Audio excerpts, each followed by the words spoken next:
arguments in number 73, 1766, United States of America against Nixon.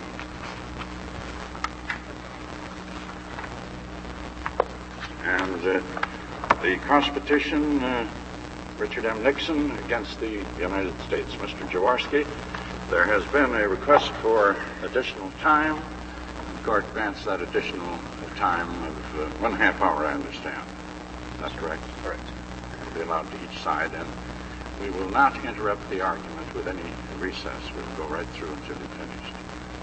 You may proceed whenever you're ready, Mr. Jaworski. Mr. Chief Justice, and may it please the court. On March 1st last, a United States District Court grand jury sitting here returned an indictment against 7 defendants, charging various offenses, including among them a conspiracy to defraud the United States and also to obstruct justice. John Mitchell, one of the defendants, was a former Attorney General of the United States and also chairman of the committee to re-elect the president.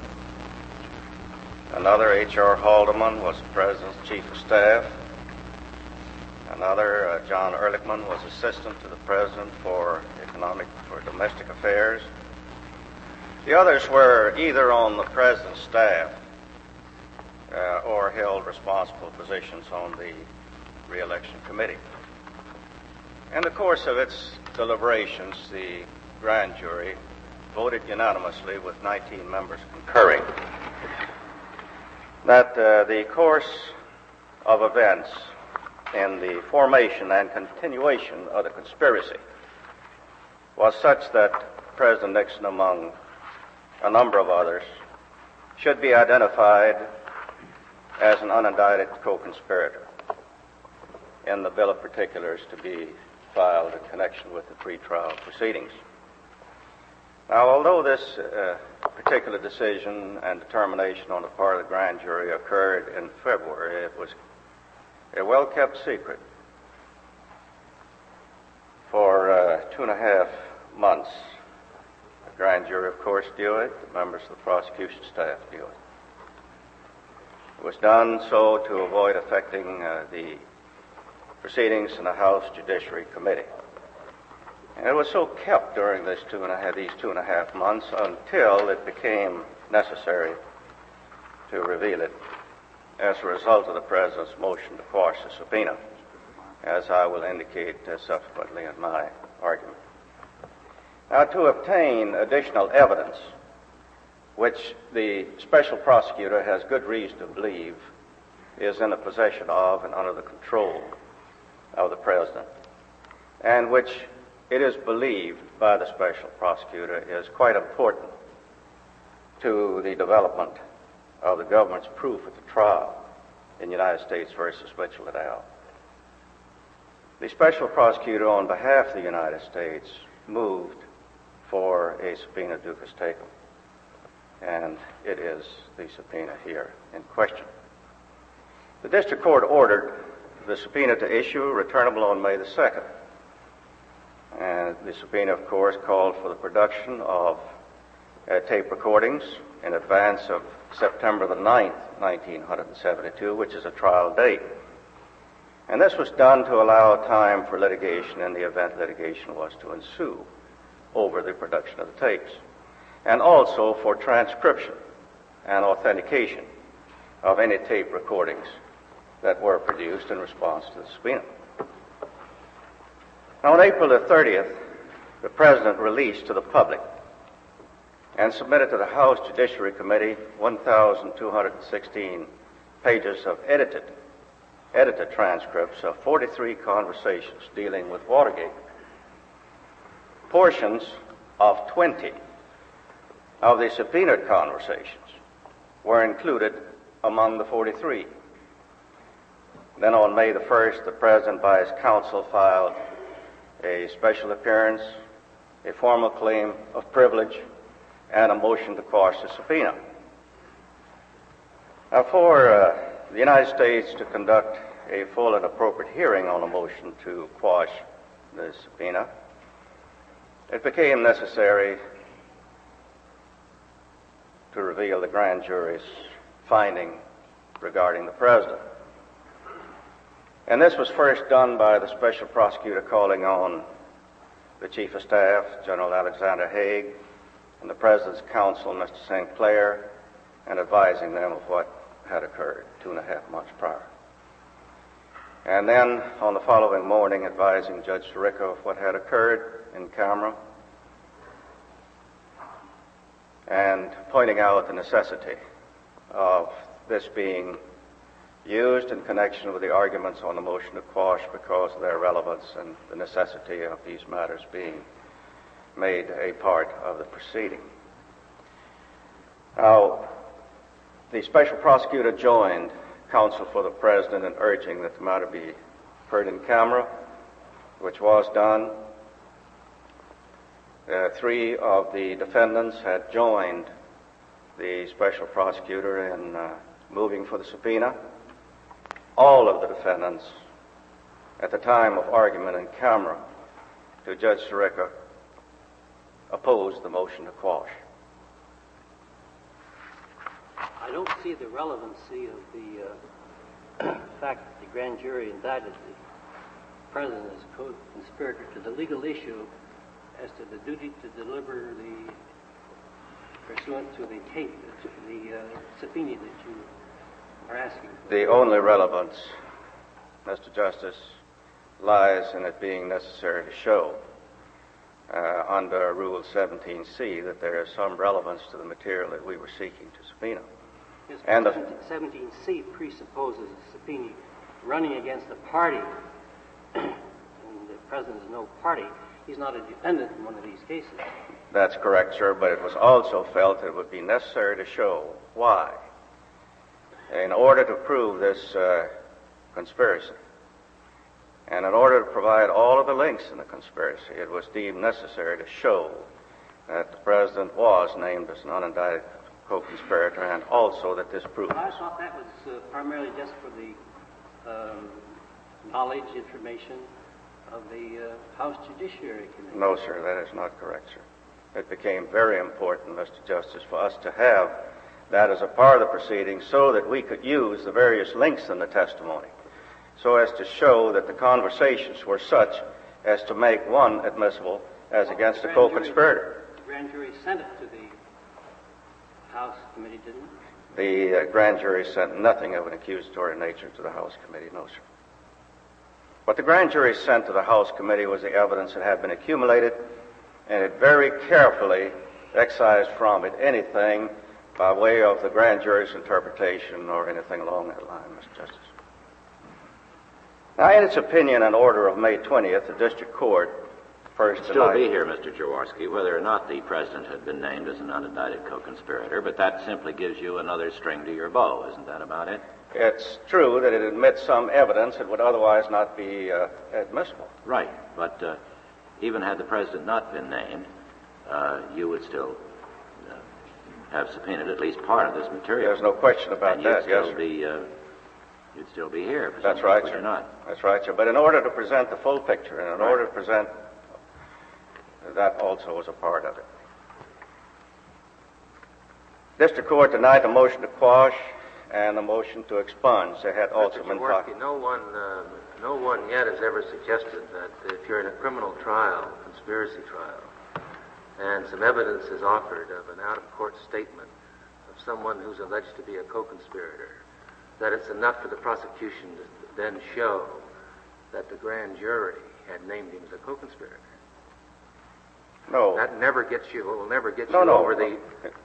And we don't so contend. Well, then, that was the point of your, that was the direction of your... No, this was in connection with the subpoenaing of this evidence, Mr. Justice. In other words, this was in connection with showing that we had the right to this evidence. Oh, I understand that. Yes, sir. But, and that was the point. But you do not suggest that that's all you need to show, is that it? No, sir. Or of course not. You don't suggest that the grand jury finding is binding on the court, or not? I do suggest that it makes a prima facie case. And I think under the authorities it so does. Well, let me understand this, Mr. Jaworski.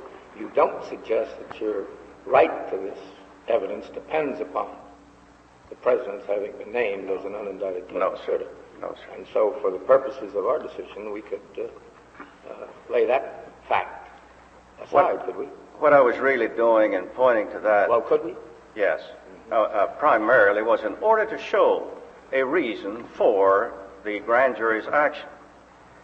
There's also before this court a motion to expunge the act of the grand jury in naming the President as an unindicted co-conspirator.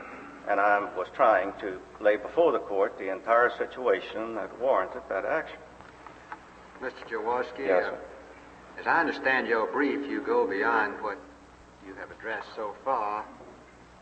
I think you say that the mere fact that the President was named as an unindicted co-conspirator forecloses his claim of privilege. Well, we certainly page point... 91 of your brief. We certainly make that as one of the points which I intend to discuss at a later point. In other words, that reduces him in and of itself to the status of any other person accused of crime. I don't say that it forecloses. What I think we suggest is that it does present a situation here that should not make the application of executive privilege appropriate. We do say that. But only prima facie. Prima facie, that's correct. But when you get to the matter, Mr. Justice Powell, of balancing interests, we do feel that that particular situation is a factor that is important. And this is why we laid stress on it. The court's order, of course, was to deliver to the court the originals of all subpoenaed items, as well as an index and an analysis of those items, together with tape copies of those portions of the subpoena recordings for which transcripts had been released to the public by the President on April the 30th. Now, this case presents for review the action of the lower court. Now, may I, before I get to the jurisdictional points, briefly state what we consider to be a bird's eye view of this case. Now enmeshed in almost 500 pages of briefs, when boiled down, this case really presents one fundamental issue. Who is to be the arbiter of what the Constitution says? Basically, this is not a novel question, although the factual situation involved is, of course, unprecedented. There are corollary questions, to be sure. But in the end, after the rounds have been made, we return to face these glaring facts that I want to briefly review for the final answer. In refusing to produce the evidence sought by subpoena ducis tecum in the criminal trial of 7 defendants, among them former chief aides and devotees, the President invokes the provisions of the Constitution. His counsel's brief is replete with references to the Constitution as justifying his position.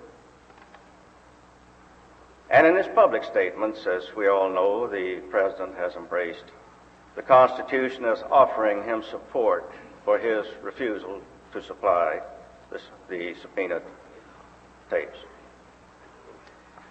Now, the President may be right in how he reads the Constitution, but he may also be wrong.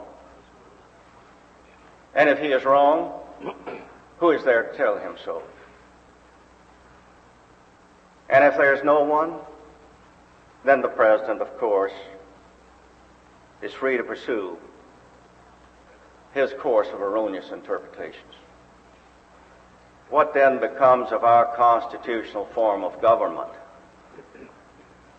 So when counsel for the President in his brief states that this case goes to the heart of our basic constitutional system, we agree.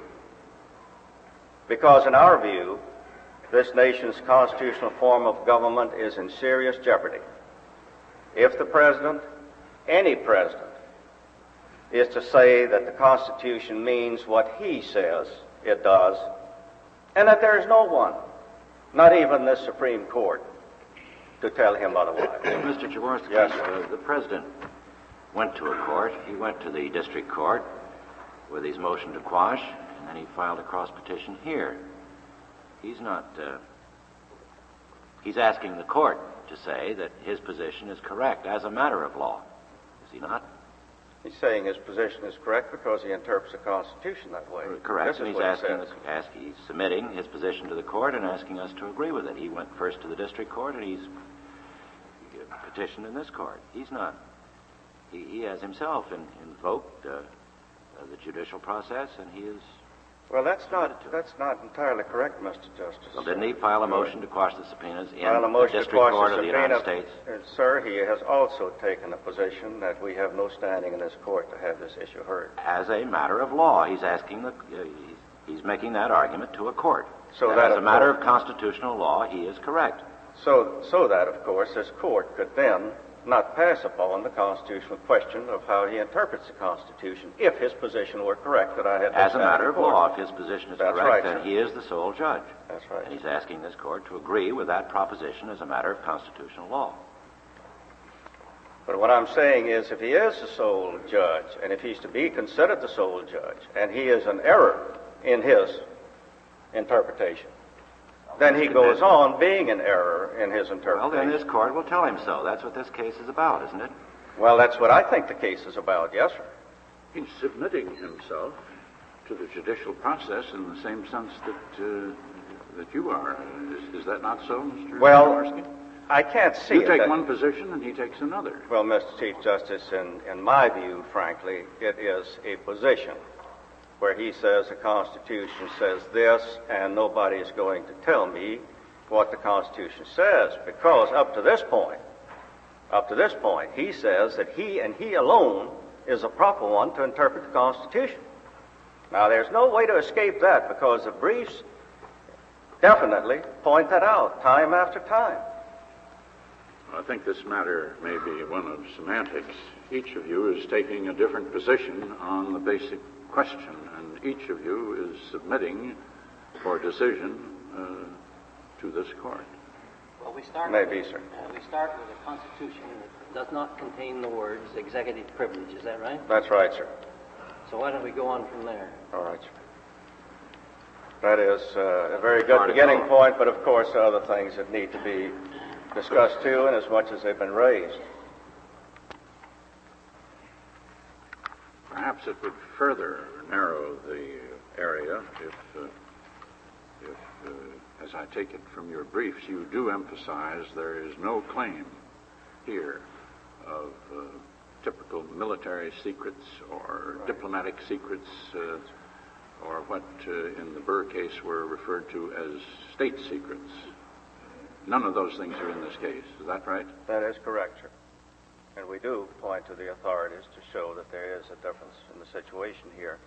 I do think that it's proper, as much as I regret to have to do it, to point that the President's interpretation of what his action should be in this particular set of circumstances is one that really requires judicial intervention, perhaps more so than a normal one would.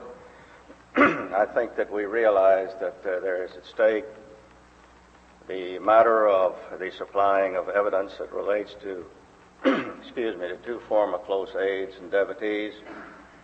I think we're aware of the fact that the President had publicly stated that he believed that these two aides of his, Mr. Haldeman and Mr. Ehrlichman, would come out all right in the end.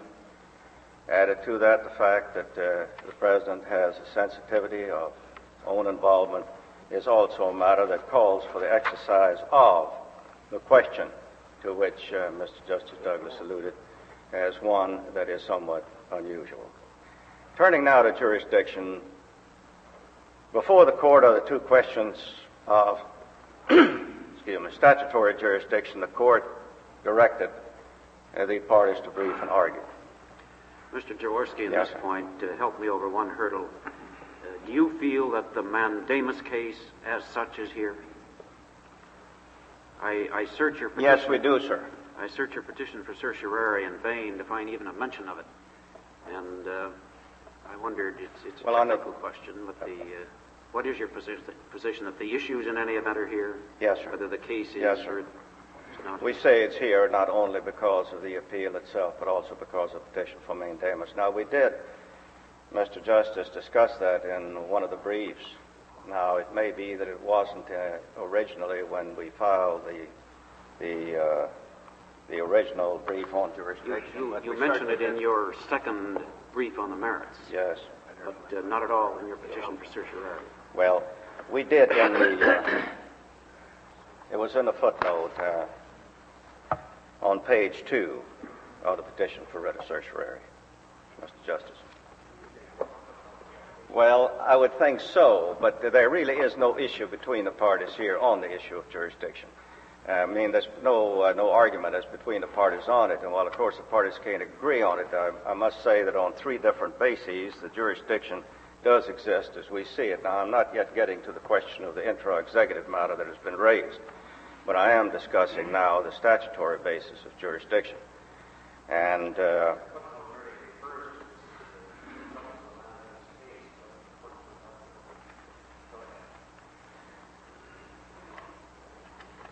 but to answer your question directly, sir, this is correct. We are standing upon not only the matter that this is an appeal that properly had been in the Court of Appeals, and for that reason has been moved up here properly under 1254.1.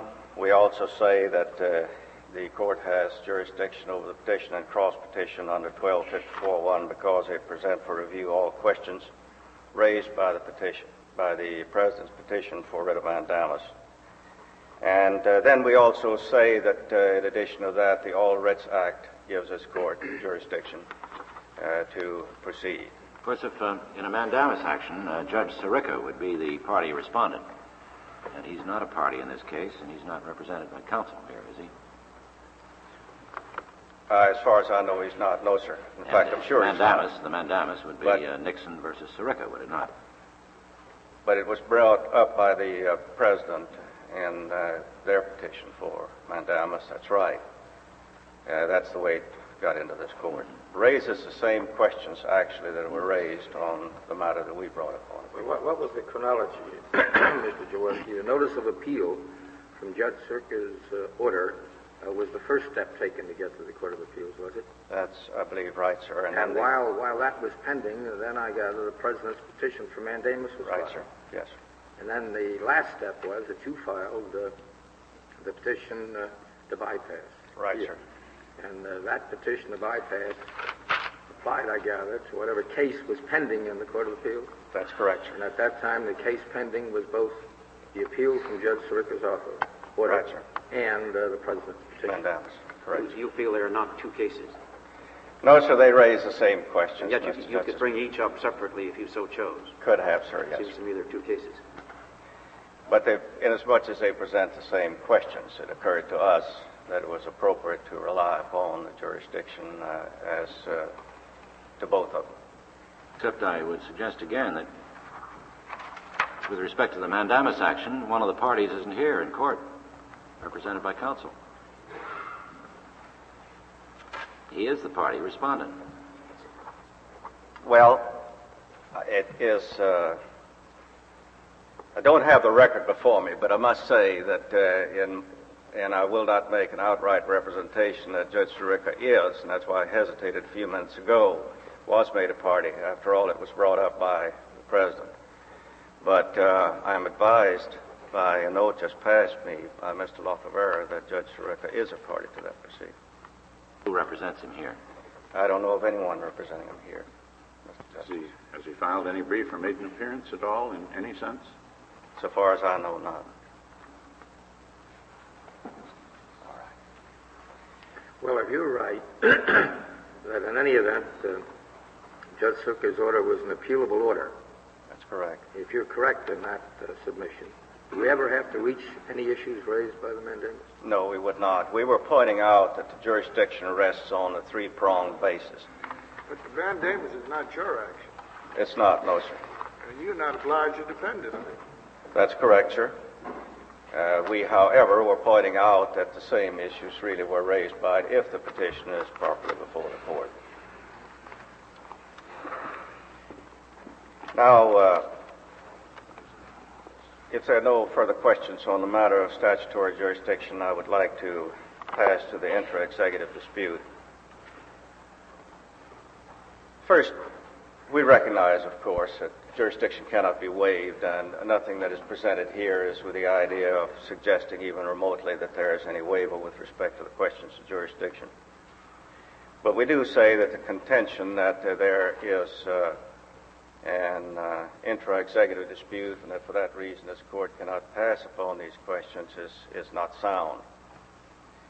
Before discussing the cases, however, I think that it would be appropriate for us to undertake to place this in the right perspective.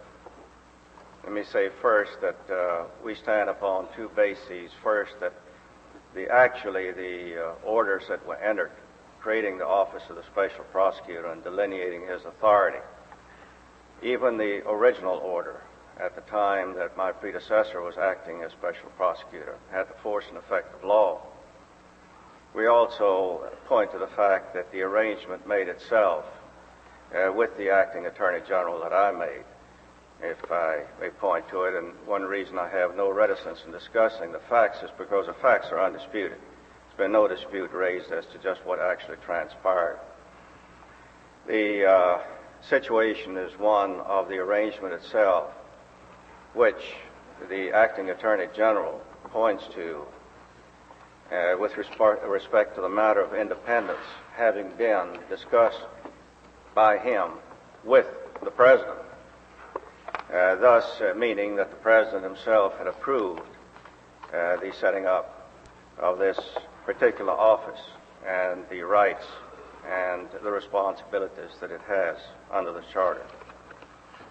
Now we set this out in the appendix, of course, pointing precisely to what the authority and the responsibilities and the obligations of the special prosecutors are.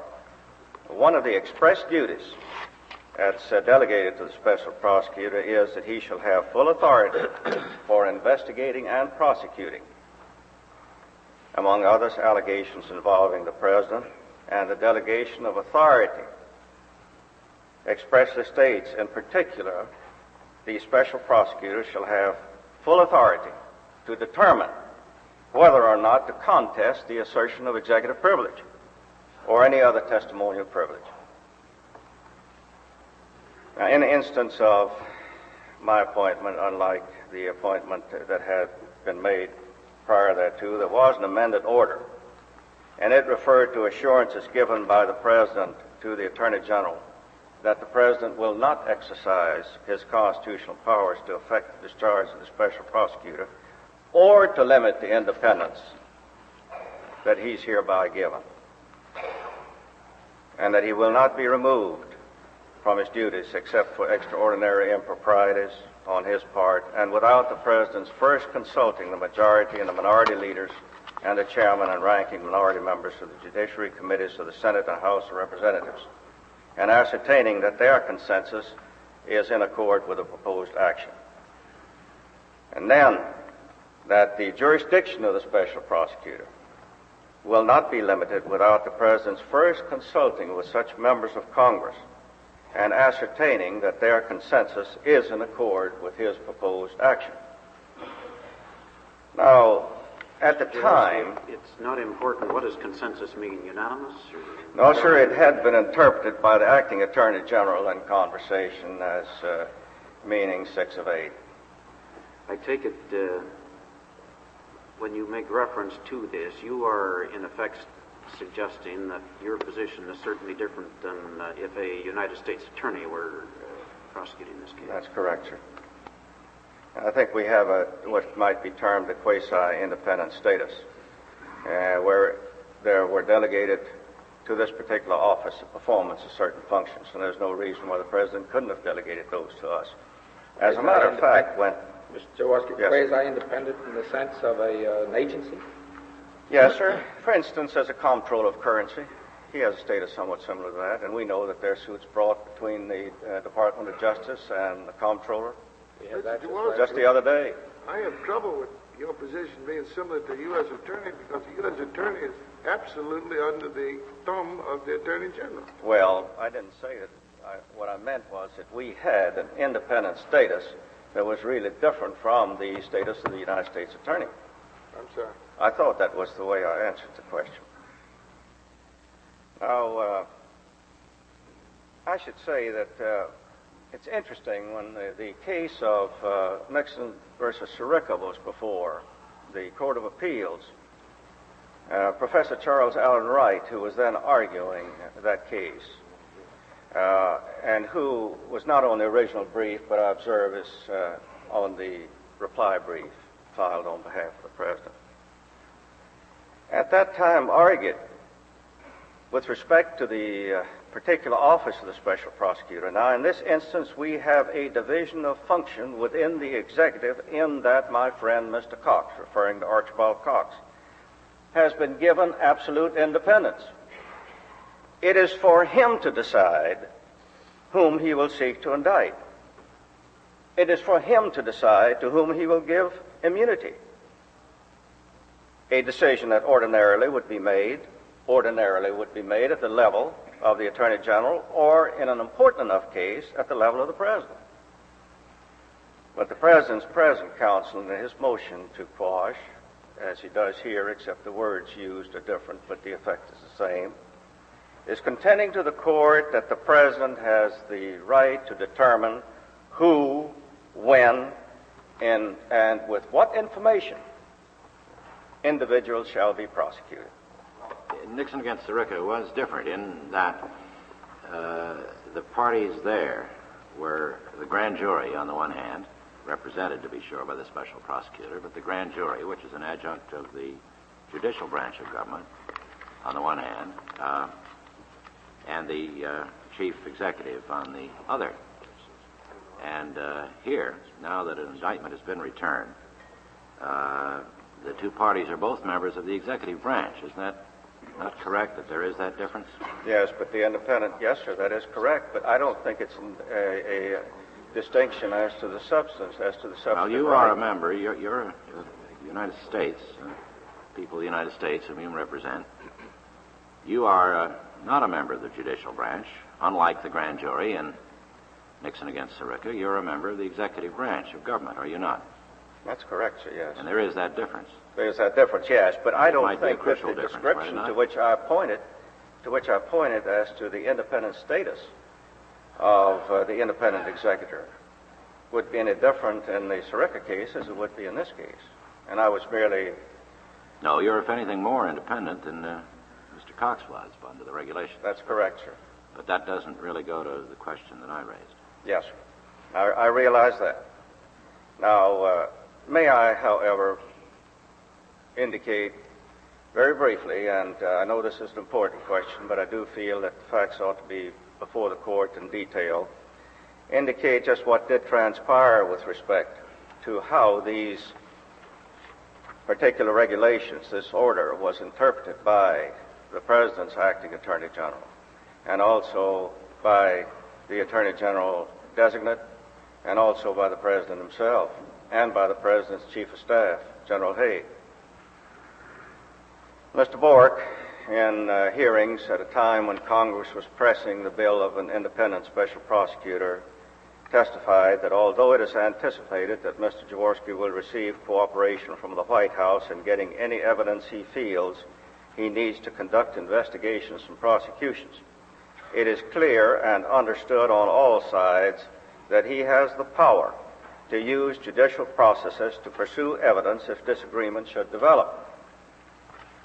It was further pointed out... You're quoting from whom at what time? Acting Attorney General Bork's testimony in the House. On what occasion? After I had been appointed, and in connection with the hearings on the bill to establish an independent prosecutor by congressional act. Thank you. Yes. Then he further said, I understand and it is clear to me that Mr. Jaworski can go to court and test out, and these are the important words, and test out any refusal to produce documents on the grounds of confidentiality. And Attorney General Saxby, then a designate, who was also present at the time that this matter was discussed and at the time that I accepted the responsibilities, testified that I had the right to contest an assertion of executive privilege and stated that I can go to court at any time to determine that. Now, the President himself, as we point out in our brief, in announcing the appointment of a new independent prosecutor, stated that to the nation that he had no greater interest than to see that the new special prosecutor has the cooperation from the executive branch and the independence that he needs to bring about that conclusion of the Watergate investigation. The President's Chief of Staff, at the time that this appointment was accepted, and at the time that the new regulations were then drafted by the Acting Attorney General, had assured me, and this is a part of the record, because a letter was written at the request of Senator Hugh Scott to the White House as a result of discussions that he had with General Haig, in which I sent a copy of the testimony that I had given to the congressional committees to the White House so it would be fully aware of it, and the receipt of it was acknowledged without any change in the testimony. So I had been assured of the right to judicial process by him after he had reviewed the matter with the President and came and told me that I would have the right to take the President to court, and that these were the key words in this arrangement, and that the right would not be questioned. Of course, this independence that was given to the special prosecutor actually was but an echo of public demand. And if I may be permitted to say so, it was the only basis on which, after what had occurred and a predecessor had been discharged, it was the only basis on which that the special prosecutor could have felt that he could come in and serve and undertake to perform these functions. Now, it's important, I think, to observe that Counsel for the President, in his brief, by accepting the proposition that the President and the Attorney General can delegate certain executive functions to subordinate officers, implicitly has conceded, so we think, the validity of the regulations delegating prosecutorial powers to the special prosecutor. The regulations specifically provide, as you will notice from the appendix, and we have set them out, that the Attorney General will not countermand or interfere with a special prosecutor's decisions or actions. This is also a part of the Charter. Thus, to argue, as has been done in these briefs, that the separation of powers precludes the courts from entertaining this action because it is the exclusive prerogative of the executive branch, not the judiciary, to determine whom to prosecute, on what charges, and with what evidence, we think misses the point.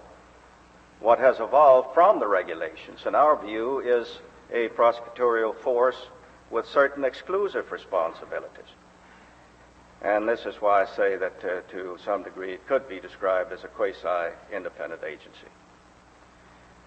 It's not unlike our situation is. The case we alluded to a few minutes ago, decided by the court just a week or so ago.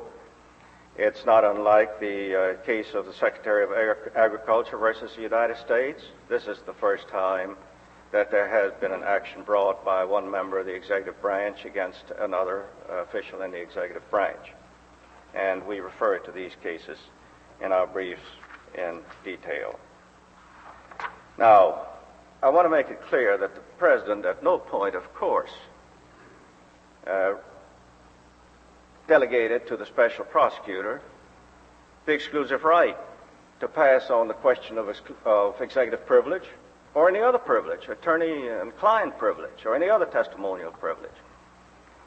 What we are merely saying is that we have the clear right to test it in this court, and this is on what we stand. Well, because of the passage of time, if I may, I think I should get to other discussions unless there are questions on this particular point. Passing to the merits, we would say that if there is any one principle of law that Marbury and Madison versus Madison decides, is that it is up to the court to say what the law is. And almost to the point of redundance, but necessary because it was a landmark decision, Chief Justice Marshall reasoned, we think with clarity and emphasis, that it is emphatically the province and the duty of the judicial department to say what the law is. And this court, of course, through the years, has reaffirmed, consistently applied that rule. It's done it in a number of cases. And Powell versus McCormick in the Youngstown Steel seizure case, and Doe versus McMillan. And a footnote, I think a very important one, appears in that opinion when Mr. Justice White pointed out that while an inquiry such as involved in the present case, because it involves two coordinate branches of government, must necessarily have separation of power implications, the separation of powers doctrine has not previously prevented this court from reviewing the acts of Congress, even when it is pointed out the executive branch is also involved. Now, there are a number of cases that speak to that. I think one of the cases that perhaps went into greater detail and also points out quite a distinguishing feature is the Gravel case, whereas in the Gravel case the court did hold that it was appropriate to go into certain matters where privilege had been exercised on the part of a senator on behalf of his aide. There are two things that I believe clearly help us in that decision and also other decisions as far as the questions here are involved. One is that the speech or debate clause is in the Constitution, as is the journal clause, is in the Constitution. It's written in there. And this is what was invoked. I don't find anything written in the Constitution, and nothing has been pointed that is a writing in the Constitution that relates to the right of the exercise of executive privilege on the part of the President.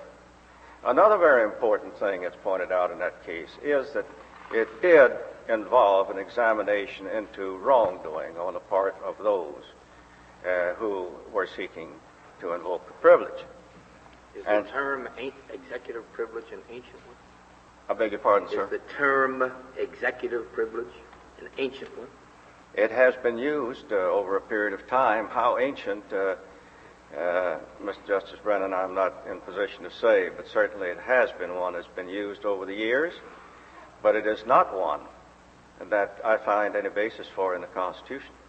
Are you now arguing that there is no such thing as executive privilege? No, sir. Well, I didn't think so. No, sir. But I said that there had no basis for it in the Constitution. You think, if anything, it's a common law privilege? Is that your point? Yes, sir, and that it has been judicially recognized, and appropriately so in a number of cases as we see it. We do not think that it is an appropriate one in this case. But we certainly do not, for a moment, feel that it has any constitutional base. In Scheuer against Rhodes, I thought we held that there is a common law privilege in the executives dealing at the state level, but that it is a qualified privilege. Is that not so? Mr. Chief Justice, that is exactly the point. This court has examined a number of situations. And in some situations, as I think was pointed out earlier, where military secrets and such as that were involved, or national secrets of great importance, the court has taken a good close look and has upheld privilege. But when you say has taken a good close look, without looking at the evidence sometimes, taken a good close look at the claim and the basis of the claim, is that what you mean? That's what I mean, yes. But doesn't this court say that it did have constitutional overtones? Said it had constitutional overtones, and I don't know in what case it may have been used, but it part of claims, I think. Yes, but it certainly has never placed it in the Constitution, so far as I'm aware of, and the President's counsel, who have carefully examined the authorities. Right. That was Kaiser Aluminum and Chemical Corporation. Yes. The Court of Claims, and that phrase was used. It's judicially tailored? Yes, sir. Is it your view that there are no inferences to be derived from the doctrine of separation of powers? Are you saying this is purely an evidentiary privilege? That the privilege as recognized judicially may have been tied into the separation of powers doctrine, we don't deny. What we say is that separation of powers doctrine, in the exercise and the calling for executive privilege, has not been applied in a number of instances involving both Congress and involving also the executive, despite the fact that even in a congressional situation, a speech and debate clause is there. What I am saying is that the separation of powers doctrine, as was pointed to in the Doe versus McMillan case, has not been permitted to stand in the way of this court examining, yet from the standpoint of whether the executive privilege should be permitted or not. This is what I'm saying. In Reynolds, the court ended up treating the assertion of privilege there as an evidentiary privilege, but it did allude to the fact that there was a constitutional question and said the court wasn't reaching it, as I recall.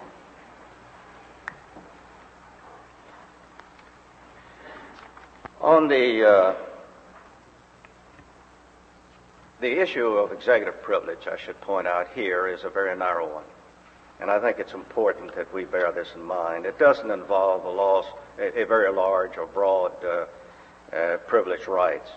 What it really narrows down to is a somewhat simple but very important issue in the administration of criminal justice, and that is whether the president, in a pending prosecution, can withhold material evidence from the court merely on his assertion that the evidence involves confidential communications, and this is what it really gets down to. We know that sovereign prerogatives to protect the confidentiality necessary to carry out responsibilities in the fields of international relations and national defense are not here involved. And there is no claim of any state secrets or that disclosure will have dire effect on a nation or its people. Actually, I think when we get to weighing and the non-disclosure as against disclosure, and I think when we begin to weigh the balance of interests, it would seem to me that the balance clearly lies in favor of a disclosure in a situation such as this circumstance here. Of course, it certainly would not be true in case the Fifth Amendment was involved. But that's not present here. Not present, Mr. Justice Douglas, and there is no question but what the Fifth Amendment is very plainly written out in the Constitution and is invoked as a clear constitutional privilege. I think that it would be of help if I may point out to the court that there is an excellent article that we have alluded to in our briefs by Professor Berger that appears in the Yale Law Journal, which discusses the Aaron Burr case at length and also other cases that have been pointed to since the time of that case. And if I may just say very briefly that he summarizes the situation by saying that the heart of Marshall's opinion was therefore justly summarized by the Court of Appeals in the Nixon-Sirica case and the Tapes case that we have talked about. The court was to show respect for the president's reason, but the ultimate decision remained with the court. And we're not suggesting for a moment here that the matter of executive privilege should not be looked into. This is not. It deserves to be tested. It should be tested, and we urge it to be tested. But the ultimate decision is not one of saying that it is absolute, it rests in the Constitution, that doesn't entitle anyone and doesn't authorize anyone, doesn't even authorize this court to look into it. Because if the courts are the ultimate interpreters of the Constitution and can restrain Congress to operate within constitutional bounds, they certainly shouldn't be empowered any less to measure presidential claims of constitutional powers. I wanted briefly to make mention of the question that has been raised by counsel for the president that involves a motion to expunge the finding of the grand jury's action that the president is to be named as an unindicted co-conspirator along with a number of others when the pretrial proceedings are gone into and the bill of particulars is being filed. And I say that the grand jury's finding, painful as it is, I think on the part of the court must be considered as being valid and is sufficient to show prima facie. It is sufficient to show prima facie that the President was involved in the proceedings in the course and in the continuation of the particular conspiracy that was charged. Well, is that the issue, Mr. Jaworski, or is the issue whether there can be a collateral attack? That's also another issue. But I merely wanted to point out that I believe that this court would not go into the grand jury's findings, but it's a prima facie matter, and that this court would not go into it for the purpose of determining a matter of that kind. I thought we had put that issue aside a while ago. I just don't understand what the relevance is to this case. Well, I have to agree with you. Neither do I see what the relevance is of the matter of saying that there's another argument advanced here, and that is that the President can't be indicted. And I don't know what the relevance of it is in this case either, very frankly, because it isn't before the court. And yet the argument is made, and many pages of briefs are devoted to it. I'm just wondering, Mr. Jaworski, why you aren't content with just arguing it is irrelevant without taking on the right... Well, this is why I skipped the argument with respect to the matter of whether he could be indicted or not. But inasmuch as this question has been raised and briefed and a motion exists before the court, I have to agree that it is relevant. But it is a part of the case. That's the only reason I alluded to it. And I have no interest in spending much time on it. Well, except part of the grounds on which you rest in subpoenaing this material is the fact that the President has himself been named as a co-conspirator, an unindicted one. And that's true, isn't it? That's part, at least, of the grounds upon which you rest in subpoenaing this material. And the response to that is the President cannot constitutionally be named as an unindicted co-conspirator. So to that extent, it's in this case. The question's in this case. Well, I don't think it's a matter that, very frankly, has any particular basis to it, because I don't see how this court could be asked to substitute its judgment for that of the grand jury. Well, that's something quite different again, whether or not there was sufficient evidence before the grand jury to justify the grand jury in naming the President. That's quite a different, and as the Chief Justice suggested, a collateral issue. That's right. But the issue of whether or not the President can constitutionally be named by a grand jury as a co-conspirator, even though an unindicted one, is at least tangentially before us, because it's the fact that he has been named by the grand jury that is part of the grounds and part of the foundation upon which you have based your subpoena ducis tecum. Not only that, I think that it has, to pinpoint it, in our view, a materiality, because it does relate to the question of the proof that we are seeking, the relevance of the proof that we are seeking. Mm-hmm. And this gets into, of course, a discussion of matters that are sealed, in which I cannot discuss with the court. Right. But whether or not they had the authority, they did. It is a fact that the grand jury did it. That's correct, sir. And so I don't see how we have anything to do with whether they had the authority or not. It's a fact. Isn't that true? That's, I think, correct. Now, I thought the heart of this case was the rights of defendants in criminal trials. That is very much... That may be exculpatory and free them of all liability. I don't know, but Well, it certainly is in the case. Now, and of course, what you have reference to also, I'm sure, Mr. Justice Douglas, is the Bray and Jenks, the Bray opinion, Maryland versus Bray, and the Jenks. And this is a part of the case. However, it happens not to be a part of the appeal, although it is a part of the case. But as far as our position is concerned, it doesn't relate to that. But certainly it's true that this material, as we had pointed out in our communications to the President, may well involve exculpatory matters. And we time and again pointed out we wanted them not simply because we felt that there were matters that needed to be developed in connection with the prosecution, but that they could well contain exculpatory matters. So the Brady question really lurks just in the background, does it not? That is, if you get information, whatever you get will be available. You would concede is available to any defendant. That's right, who can make a showing. That's correct, sir.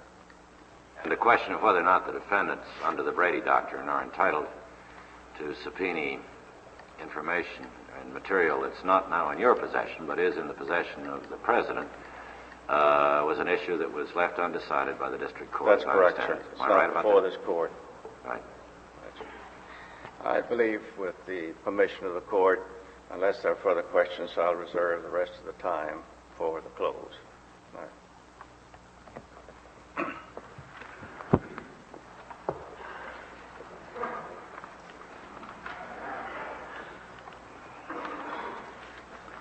Mr. St. Clair. Mr. Chief Justice and members of the court, my learned brother has approached this case, I think, in a traditional point of view, namely, this is an attempt by a special prosecutor to obtain what he thinks is desirable evidence in a criminal prosecution that he has the responsibility for. Not once, however, have I heard him mention what I think is really involved, at least in significant part, and that is the co-pendency of impeachment proceedings before the House of Representatives and the realistic fusion that has taken place with respect to these two proceedings and the promise of continued fusion, as I understand my brother's position. May I quote from page 50? I think, sir, they really are. First, by way of factual background, The sole authority to impeach was in the House. That's correct. Authority to try was in the Senate. Right. And the court shall not be used to implement or aid that process, which is what is happening in this case. This case wouldn't be here on July the 8th. How is this done? All How right. is this case implemented? I would like to review some of the facts for you in this regard. Which are in the record? Well, yes, my brother has mentioned them to you. No, but are they in the record, not what he's mentioned? Yes, yes, sir. Well, we're just an adjunct of the House Judiciary. This case should be dismissed as improvidently granted, shouldn't it? Exactly right, sir. Not only that, it makes the case unjusticiable at least. Now, And the district court's decision stands. Is that what you want? no, the case should be dismissed, sir. If we dismiss as improvidently granted, I submit that the district court's opinion, which the judgment would stand. Then I would retract what I said. This case should be dismissed. Well, the case would be on appeal in the Court of Appeals if we dismiss the writ. All right. Are you now talking about the bypassing of the Court of Appeals? No, sir. I'm talking about the proceeding before the district court through the Court of Appeals to this court. Well, but if we dismissed this appeal as improvidently granted, it would go back to the Court of Appeals. Well, as I say, I think this case should be dismissed, period. No, really what you mean is that you think that the order of Judge Sirica should set be aside. vacated and set aside. That's right. Well, that's Yes. quite different from dismissing the case. I agree. That's deciding it on the merits. Yeah. That's right.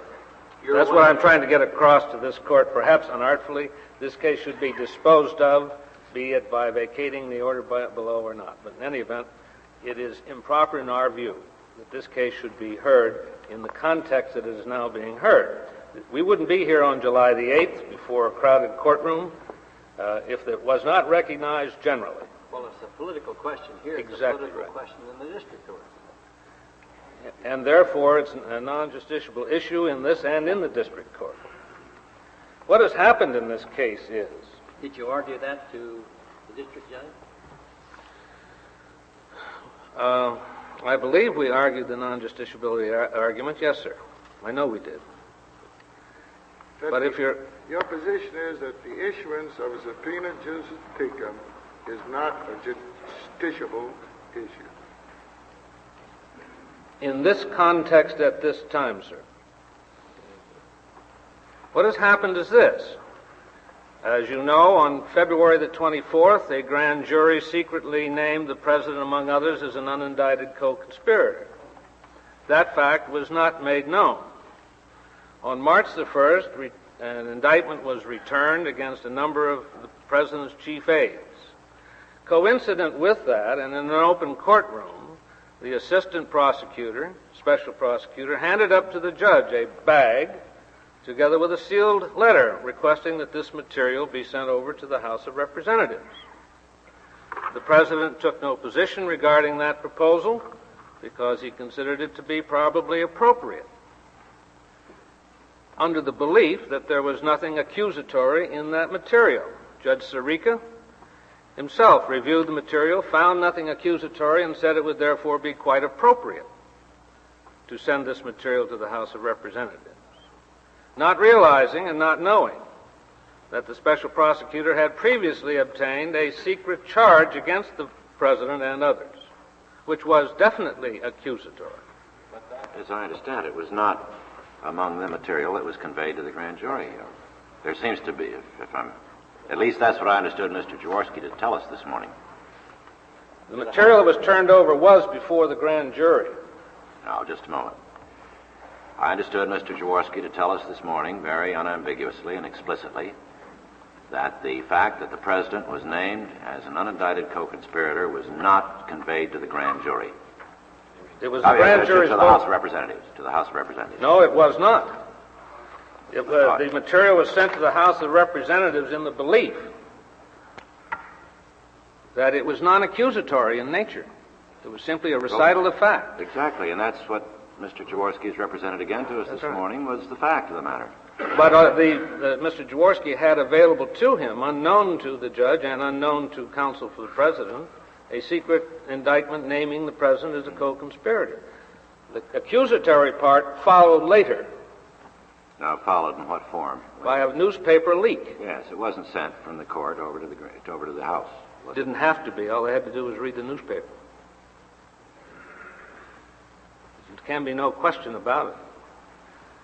And therefore, I say, this case has to be viewed realistically in the context that it is now being heard. I'm not sure.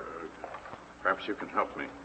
Are you suggesting that there was some duty on the part of the special prosecutor to disclose to the district judge that there was this secret indictment before the judge passed on whether the material should be sent to the House? I think it would have been quite appropriate because the judge's decision was based on the proposition there was nothing accusatory, that under the circumstances absolute fairness was appropriate and required insofar as the President was concerned. No one could argue that the indictment as a co-conspirator or naming as a co-conspirator does anything but impair the President's position before the House of Representatives. That should, in my judgment, have been made known to the judge. I don't know what he would have done under those circumstances. His decision was based solidly on the proposition there was nothing accusatory in the material. Now, my brother says in his brief that this material he now seeks, of course, will be available to the House committee and will be used to determine whether or not the President should be impeached. So this fusion is going to continue. And under the Constitution as we view it, only the legislature has the right to conduct impeachment proceedings. The courts have been, from the history involved and from the language of the provisions, excluded from that function. And yet the special prosecutor is drawing this court into those proceedings, inevitably and inexorably. No one could stand here and argue with any candor that the decision of this court would have no impact whatsoever on the pending inquiry before the House of Representatives concerning the impeachment of the President.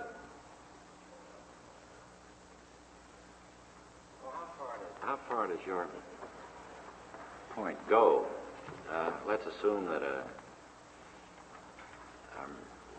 murder took place on the streets of Washington, of which the President happened to be one of the very few eyewitnesses. And somebody was indicted for that murder, and the President was subpoenaed as a witness. Would you say he cannot be subpoenaed now because there's an impeachment inquiry going on? and the courts absolutely have to stop dead in their tracks of doing their ordinary judicial business? I would not say that. I don't think he could be necessarily subpoenaed. I don't think the president is subject to the process of the court unless he so determines he would give evidence. No. But the murder would Setting have, that to one in side. this case... You're saying that the courts, as I understand it, have to stop dead in their tracks from doing their ordinary business in any matter involving, even tangentially, the President of the United States, if, as or when, a committee of the House of Representatives is investigating impeachment. No, Justice Stewart, I'm not. The subject matter of these two matters is the same subject matter. Well, here are Should the president... 7 people have been indicted, 6 of whom remain under indictment. A trial is scheduled for next September 9th. Right. The prosecutor is preparing for that trial. He's trying to, under Rule 17 of the Federal Rules of Criminal Procedure, to adduce matters to be used in evidence at that trial. You say that cannot go forward because of some tangential effect, or you say a direct effect, upon some other matter going on in another branch of the government. And how far does I say it should go? not go forward at this time at the very least, because the subject matter being inquired of in large measure before the House committee is exactly the same subject matter being involved in this argument. How do we know? Namely, should the president produce tapes? Well, Should he what not in stand on these tapes involves the impeachment proceeding? Pardon? What in any of these tapes is involved in the impeachment proceeding? Well, if Your Honor please, the House of Representatives has subpoenaed Well, I don't these know and what's more in them. tapes. I don't know what's in the tapes. I assume you do. No, I don't. You don't know either. Well, how do you know that they're subject to executive privilege? Well, I do know that there's a preliminary showing that they are conversations between the president and his close aides. Regardless of what it is. Regardless of what it is, it may involve a number of subjects. But does not the special prosecutor claim that the subject matter is the same? He claims that, but he has no way of showing it. In fact, he says it's only probable or likely. He has no way of showing that they, in fact, involve the subject of Watergate. His claim is honored by this court. All that would happen would be the evidence would go to Judge Sirica, who would examine it in camera. I presume that's so, and it would be made available to the special prosecutor. The special prosecutor says that, of course, this would then become part of the impeachment proceedings, and there we are. Mr. St. Clair, going back to this murder witness situation, if the president, any president, witnessed an automobile accident and was the sole witness or a murder, as Mr. Justice Stewart suggested, you're not indicating that his testimony, his evidence, would not be available to the court, but merely that he can't be subpoenaed but might give it by deposition, as several presidents have. That is quite correct. That is quite correct. The testimony of justices of this court has been given in past times by deposition. Really as a matter of accommodation, not as a matter of assertion of a right of one branch over another. But the point I want to make, Justice Potter, is that the same subject matter is inextricably involved in both proceedings, now proceeding on at the same time. And, the House of Representatives has not sought... Why are you willing to give up 20-something? Well, that's a very good question I'd like to answer. The decisions that are made in an impeachment proceeding, Justice Marshall, are essentially political decisions. Oh, I'm talking about in this case. You say you'll give up 20 of them in this case. Yes, we will, because they've already been made public. The tapes or transcriptions? We are, as soon as a judge approves some method of validating the accuracy of these tapes, they can have the tapes. But you have to understand, a tape is a part of a reel. A reel may cover a dozen conversations. So there's a mechanical problem of trying to validate or be sure that this is correct. But it's only a mechanical problem. But once that's solved, subject to the judge below's approval, they have the availability of that. Would the tapes that you're willing to release be valuable to the Watergate Committee in Congress? We think so. That's why we made them. Well, I thought you said you didn't want them to have anything. No, that sir. This was merely an evidence, a way of getting stuff over to them, but you're going to get them some. I say this. I say the president should decide as a political matter what should be made available to the House. that the court ought not to be drawn into that decision. The House takes a different view. The House has subpoenaed something in the neighborhood of 145 tapes, and that's a political decision. So that the House can get them, the President can get them, and the only people I know who can't get them is the court. The President has not honored any of the subpoenas other than the first one issued by the House. So that there is a dispute in the House now between the President and the Committee on the Judiciary. It's essentially a political dispute. It's a dispute that this court ought not to be drawn into. And this result of a decision in this case would inexorably result in being brought into it. You haven't yet persuaded me that we're drawn into it by deciding this case. How are we drawn into the impeachment proceeding? By deciding this case? The impact of a decision in this case, undeniably, Mr. Justice Brennan, in my view, well, any number cannot have, it will not be overlooked. Any number of decisions of this court has... but I would think it would be an inappropriate thing to do at this time because there is pending... Well, that's a different thing. You've been arguing we have absolutely no authority constitutionally to decide this case. I will argue that in a moment, but I'm arguing now only that you should not. I'm arguing now, sir, only that you should not, because it would involve this court inexorably in a political process which has been determined by the Constitution to be solely the function of the legislative branch. And it cannot be that the impact of this court's decision in this matter, which is one of the principal matters now pending before the House, would be overlooked. It would certainly, as a matter of realistic fact, have a significant impact.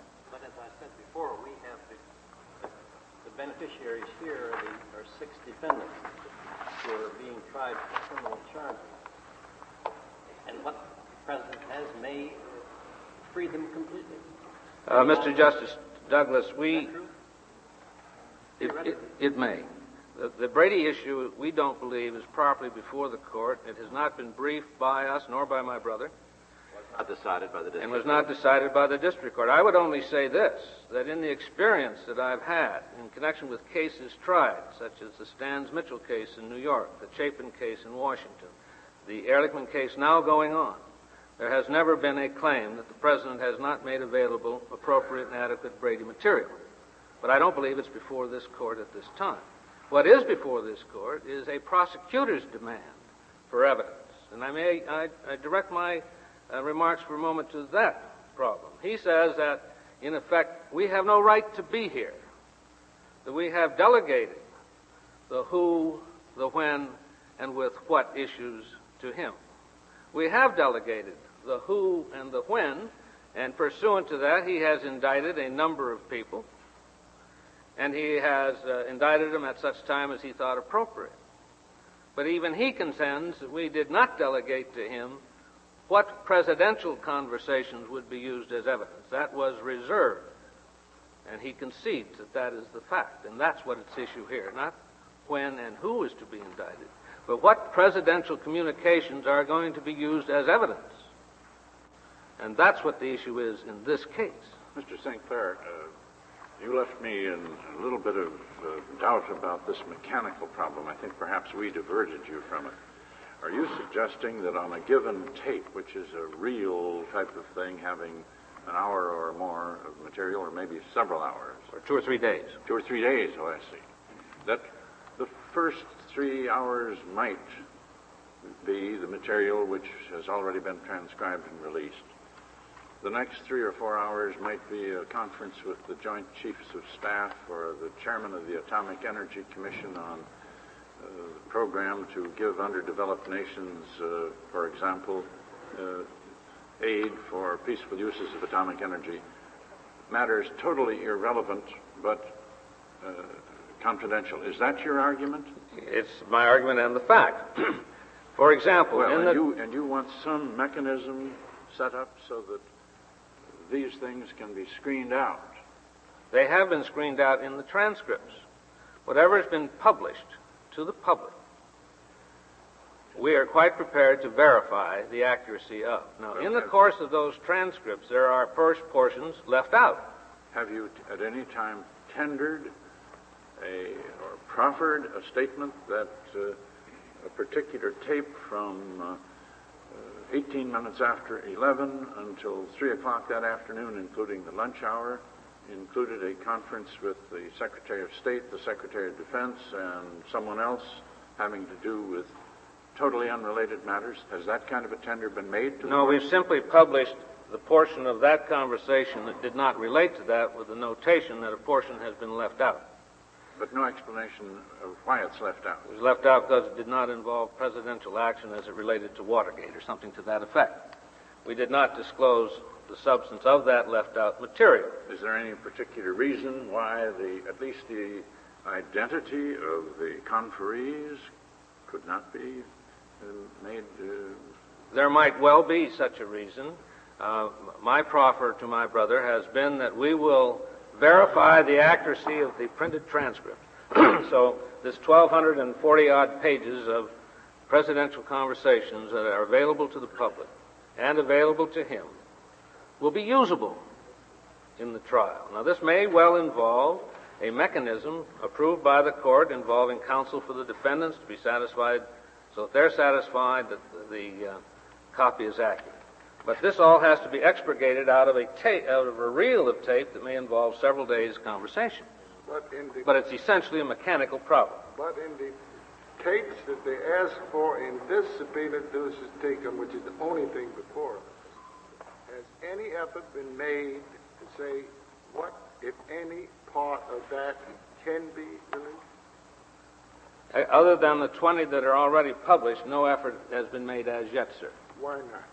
Because, if Your Honor please, we haven't felt that it's been necessary to do so, because we firmly feel that the President has every right to refuse to produce those. You don't think that a subpoena these are taken is sufficient reason for you to try? Well, we moved to quash... You just ignored it, didn't you? No, sir, we didn't. We moved to quash it. And the difference between ignoring and filing a motion to quash is what? I want his answer. What? Well, if Your Honor please, we are submitting the matter... You're submitting the matter to this court. To this court under a special appearance on behalf of the President. You're still leaving it up to this court to decide it. Well, yes, in a sense. Yes. In a sense. No, well, in what sense? In the sense that this court has an obligation to determine the law. All right? The President also has an obligation to carry out his constitutional function. For us to decide whether or not executive privilege is available in this case. Well, probably the question is even more limited than that. Is the executive privilege, which my brother concedes, absolute, or is it only conditional? I said in this case. Can you make it any narrower than that? No, sir. Well, do you agree that that's what's before this court and you're submitting it to this court for decision? This is being submitted to this court for its guidance and judgment with respect to the law. The President, on the other hand, has his obligations under the Constitution. Are you submitting it to this court for this court's decision? As to what the law is, yes. If that were not so, you would not be here. I would not be here. Now, my brother says, I have no right to even challenge his right to be here. And I'd like to deal with that for a moment. This is, as we point out in our brief, essentially an executive department matter.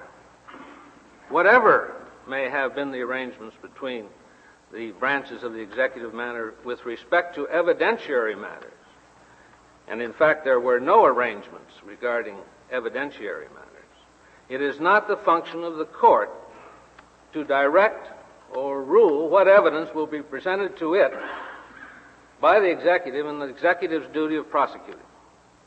If this was a United States attorney, this case wouldn't be here, of course. It's here only because certain things were delegated to the special prosecutor.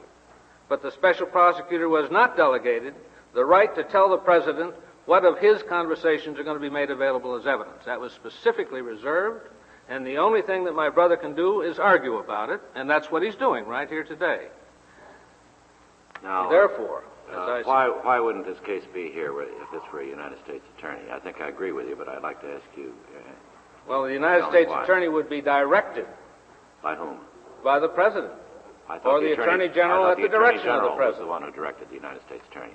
Well, by the Attorney General at the direction of the President. Well, no. In the normal case, the President doesn't know anything about mine-run federal prosecutions. That's fair to say, isn't it? I think so, but most cases don't involve presidential presidential in fact, in mine-run cases, the Attorney General doesn't know much about them. I think that's so.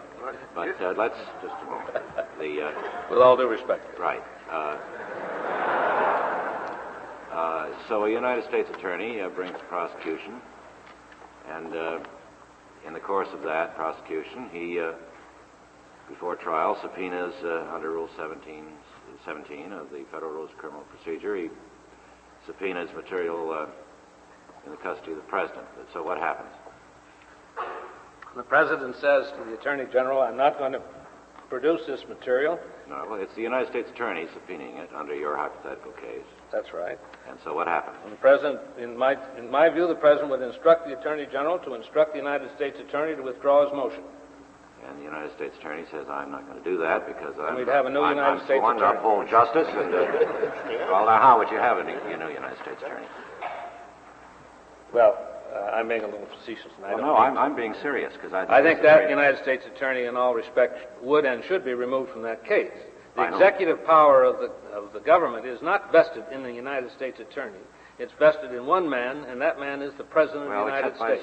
By statute, it's vested in the law enforcement is vested in the Attorney General. Yes, but that statute, which my brother cites in his brief, does not deprive, nor could it deprive, the President of his constitutional authority to be the chief law enforcement officer. He shall take care to see that the laws are enforced. The executive power is vested in him, in one man.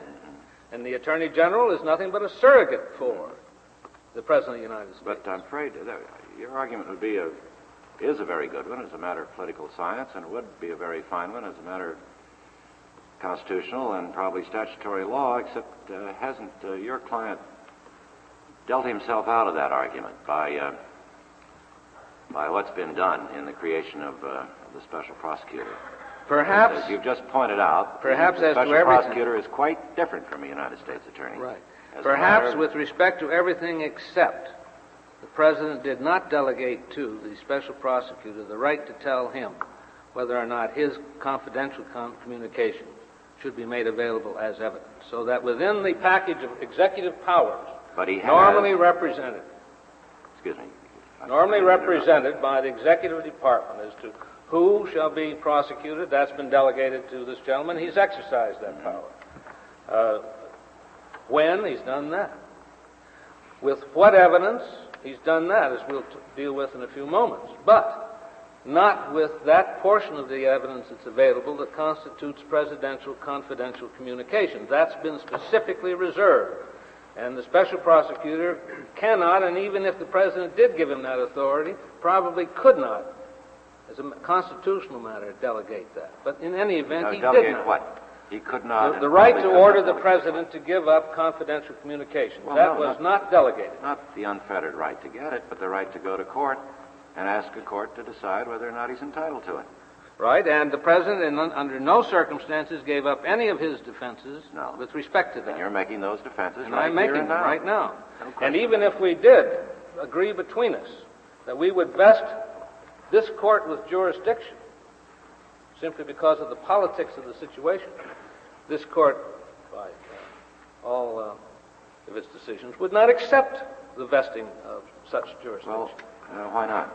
Because this court determines its jurisdiction. The parties can't agree that it has it. Yes, but and if surely you're right, as I say, a lawsuit between the Secretary of Commerce, for example, suing the President over a matter of executive policy, we both agree would be unthinkable. And since any cabinet officer is the creature of the President who appointed him, the answer would be you're fired.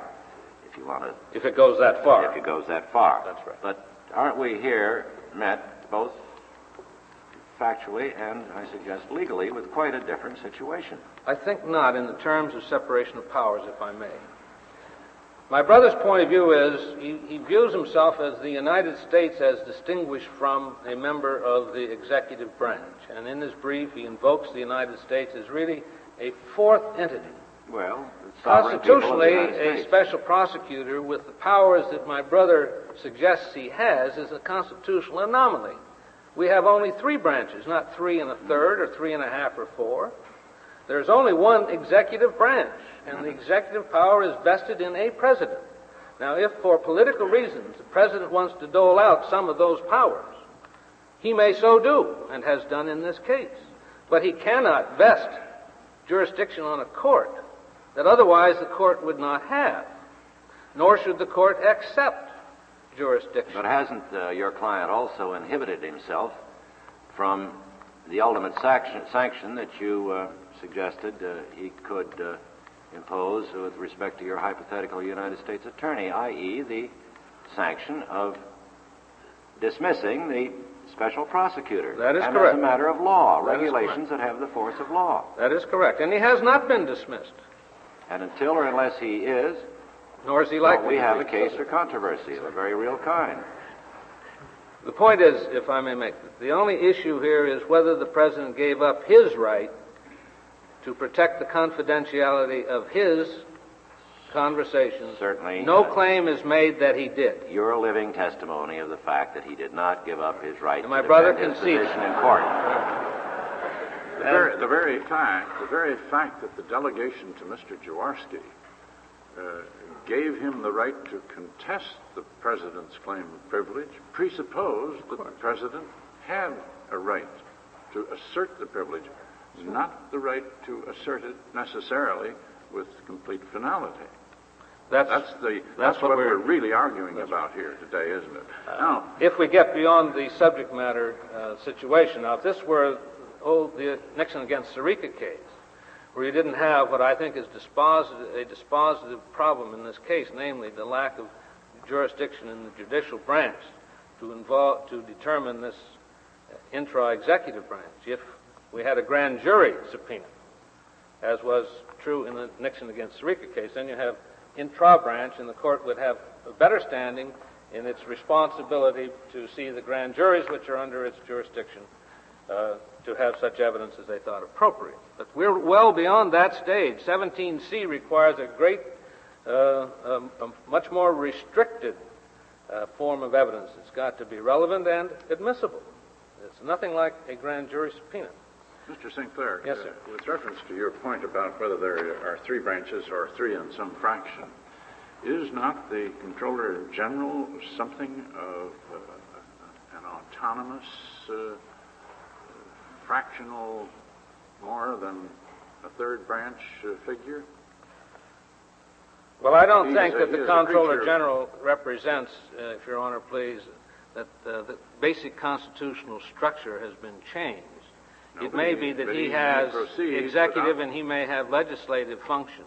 He may proceed with reference to the executive branch, and I would assume with reference to expenditures of the legislative branch, and without consulting either one of them. Is that not? I understand. He is created by a legislature. It's very much like a semi-independent agency. Yeah. In one aspect, he's an agent of the legislature.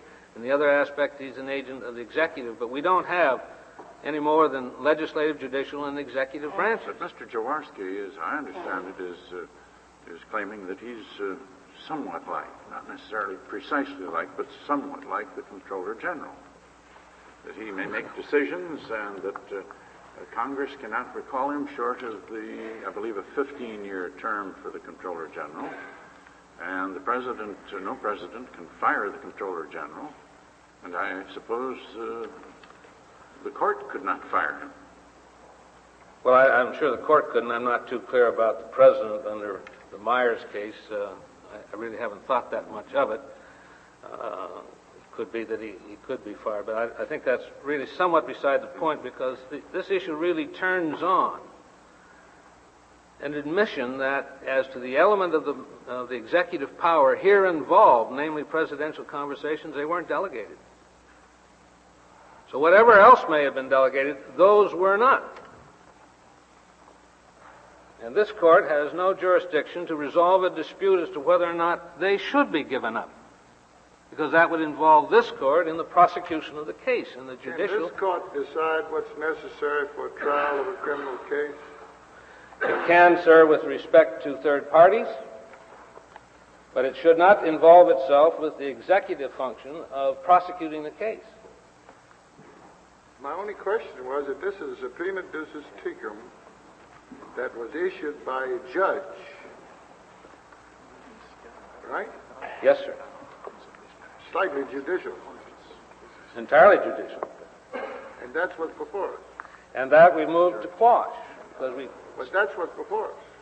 the denial of our motion to quash is one of the issues before us. That's right.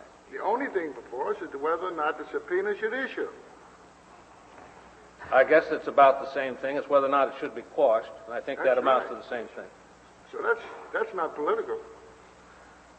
Well, it is not in the context of the proceedings here, but in the context of what is in fact involved in this case, it is, I suggest, political, in the sense that this information being sought, admittedly, will become available then to the House.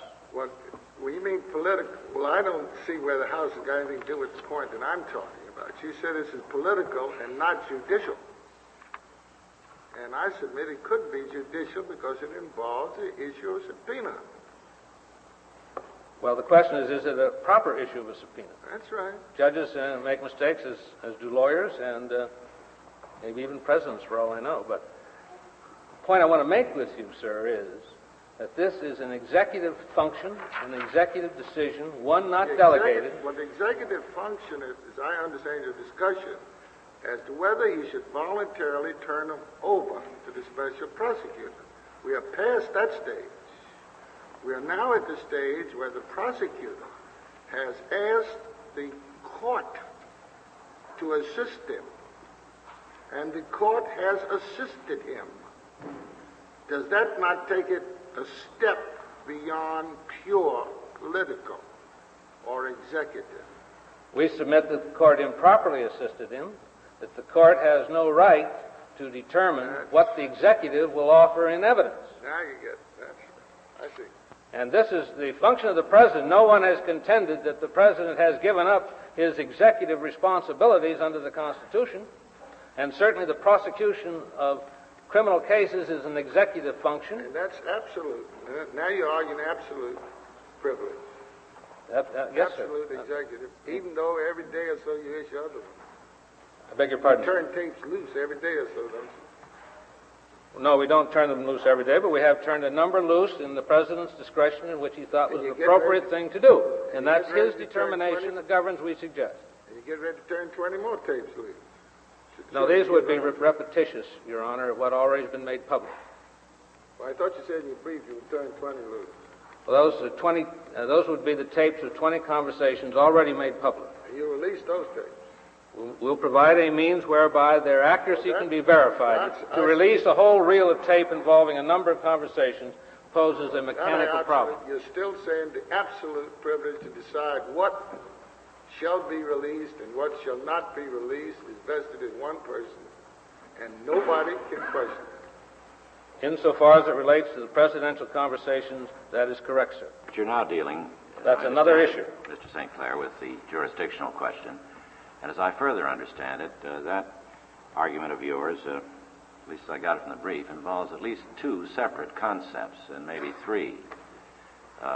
One is that this is an intra-branch dispute, and that argument would be equally valid under the analogy you use in your brief if this were a dispute between, let's say, two committees in one of the houses of the Congress, and one committee sued the other for jurisdiction of a particular matter. You suggest, and probably quite correctly, that that would not be a matter for the judiciary to determine.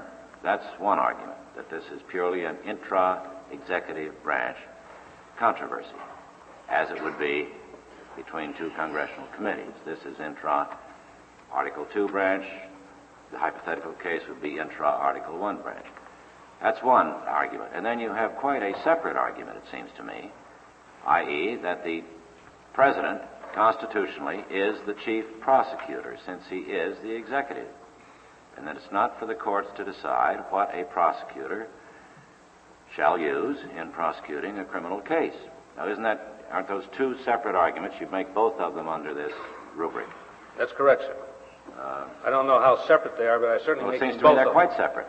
But I'm making both of them, and if they're separate, fine. Now, with respect to... Well, the second argument would have no relevance at all to your analogy of the legislative branch.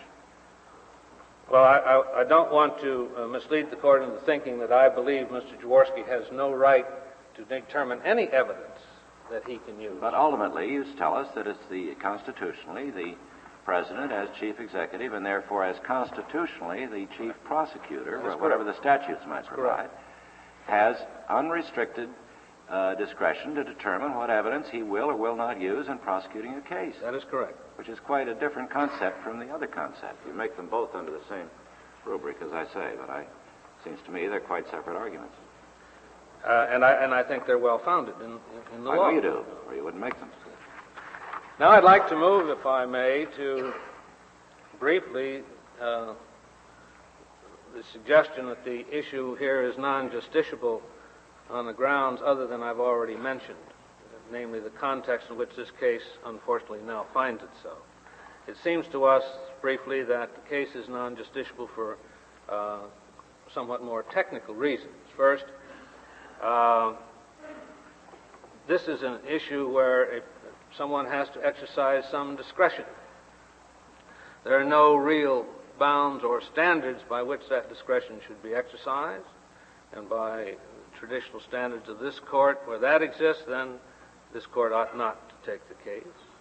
Secondly, it seems to me there is a textual constitutional grant if we assume that the grant of executive power includes the means by which that can be effectively exercised.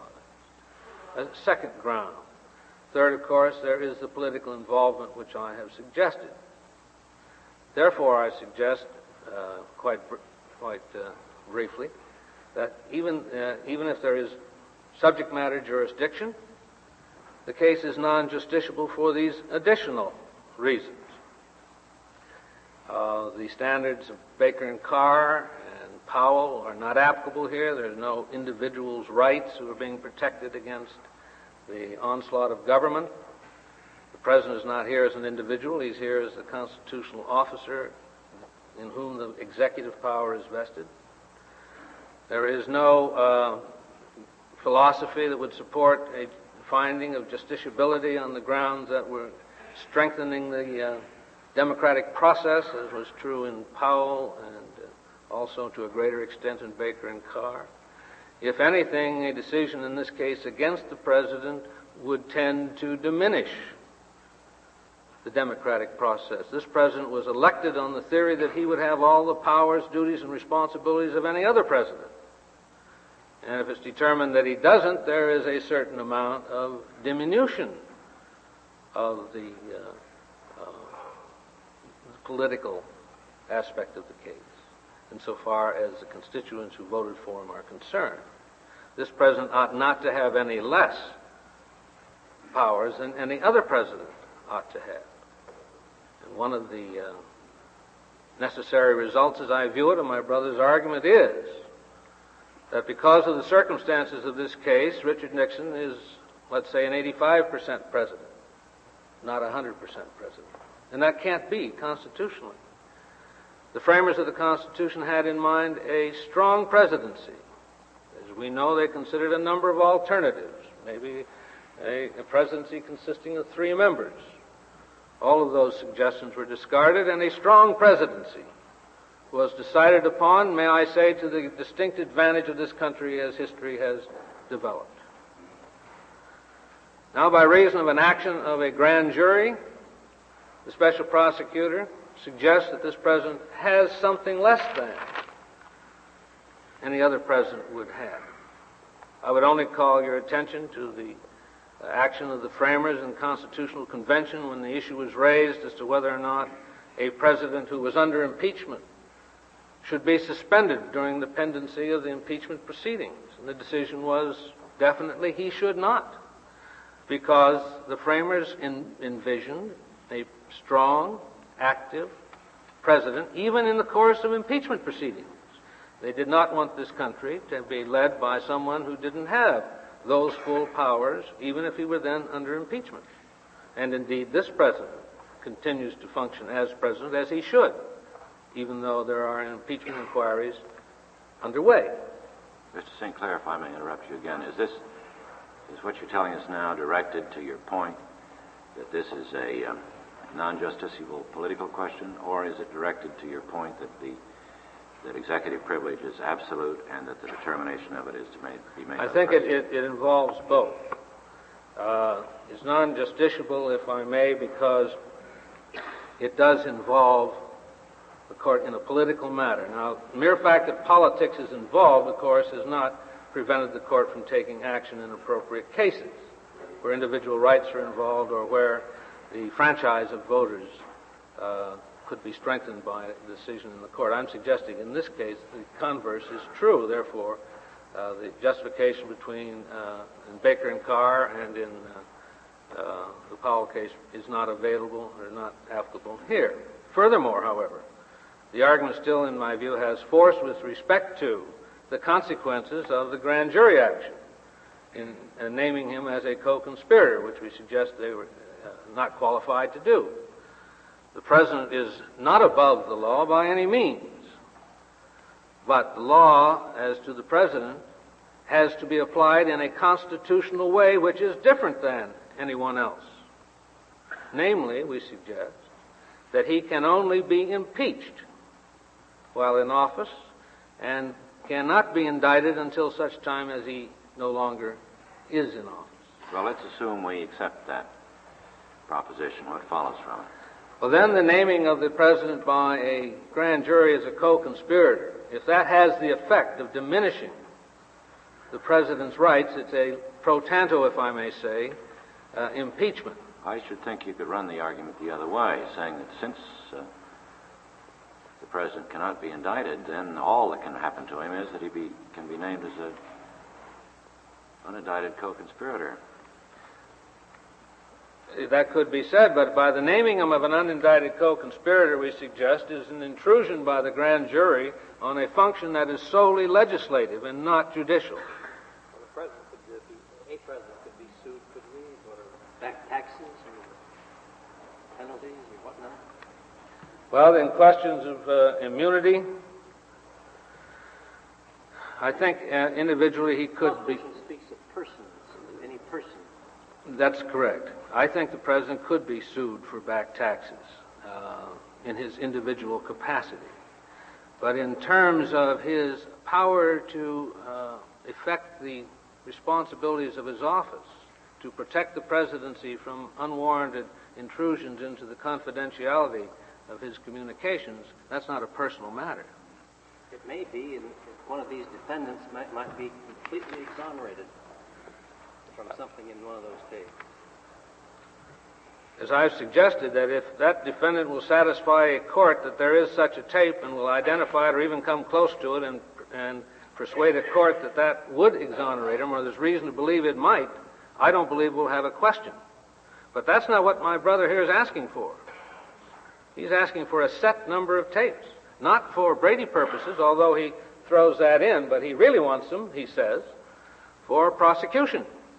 And I'd like to review with the court the question of the necessity shown for this, because even on his theory of a qualified privilege, there has to be a showing of some necessity.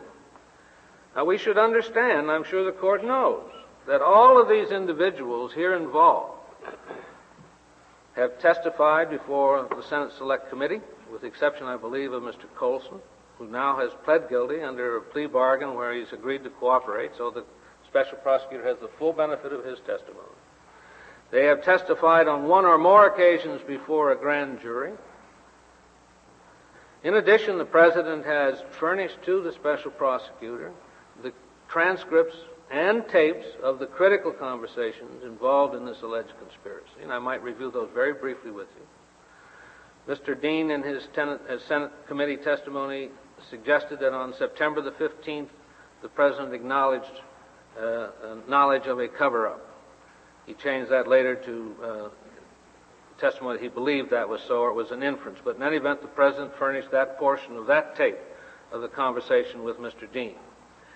Mr. Dean also testified that on March the 13th, 1973, he discussed the cover-up with the President and efforts to blackmail the President by one of the defendants who broke into the Democratic National Headquarters.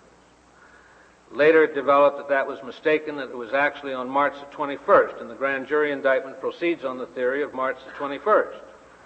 The tape of the conversation on March the 13th was furnished. All of the conversations between the principals, being 2 in number, on March the 21st were furnished. The conversation between the individuals and the President on the next day in the afternoon, March the 22nd, was furnished. And a large number of additional conversations were furnished. Now, if Reynolds means anything, and Reynolds, in addition to the Kaiser aluminum case, noted a constitutional question, as I think one of the learned justices suggested, one of the reasons for not facing that issue in that case was it was not necessary, because in the case there was a crash of a bomber that was on a secret mission, and the court said that the parties had the testimony of the witnesses, the survivors, and other testimony. So it wasn't necessary to get to the constitutional question. I suggest that that's true here. It's difficult for me to conceive a prosecutor who has more evidence than this prosecutor has. He has the full benefit of a Senate Select Committee investigation, which staff had 50-odd lawyers, existed for a year. He has the benefit of his own investigation, of a grand jury that sat for 19 months, with an investigative staff of similar proportions. He simply says, I need this because I want to present all of the evidence in the case. He does not say... You suggest then that even if the prosecutor could get this from a normal third-party witness, he can't get it from the President because of executive privilege, that there must be a further showing beyond the relevance showing of 17C. Well, as we point out in our brief, a tape of a conversation is very raw material. Your answer is yes, isn't it? Yes. That there is a further showing necessary. That's right. Does he really need this? What does he say he needs it for? But how does a district court go about deciding a question like that in advance of trial, unless the prosecutor lays out his entire evidence and says, it's my judgment that this is evidence. Without this evidence, I might lose the case. He doesn't say that. He made a showing to the court below. The showing is available to you here. But you would suggest that he would have to do that. He has the burden. He has the burden under Reynolds, under Kaiser aluminum, and so forth, to show that he needs it. And what does he say he needs it for? He doesn't say he needs it to obtain conviction. Well, Mr. Clair, while I've got you interrupted, I want to ask you something else. Yes, sir. And it's related to this. No matter how absolute the executive privilege is that you claim on behalf of the President, I assume you're talking about conversations to which the privilege would apply. Yes. Now, is it... We have to make such a showing, and I say that's our only burden.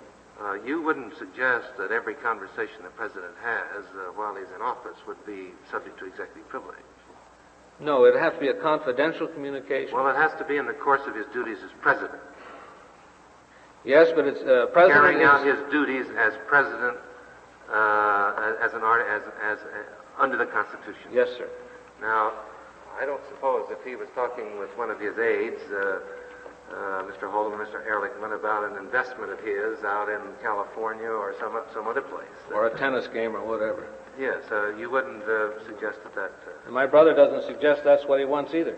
Well, how about conversations about a campaign, about the next campaign? Now, that's hardly that gets a little closer. Well, the President is a political office, too. It isn't very close to executing the laws of the United States, is it? He's running a political campaign. I don't think it's very close, no. And so conversations about that subject matter.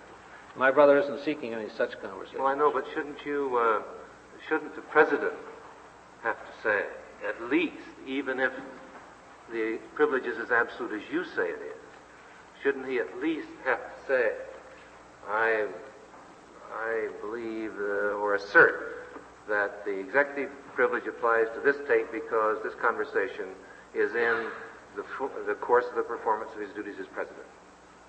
Well, as I read some of the cases... You haven't done that either, have you? We have not done that. We've simply responded to an assertion that these all relate to Watergate, assuming that to be the fact. Would you automatically say every conversation about Watergate is in the course of the performance of the duties of the President of the United States? I would think it would be, yes, sir. Why is that?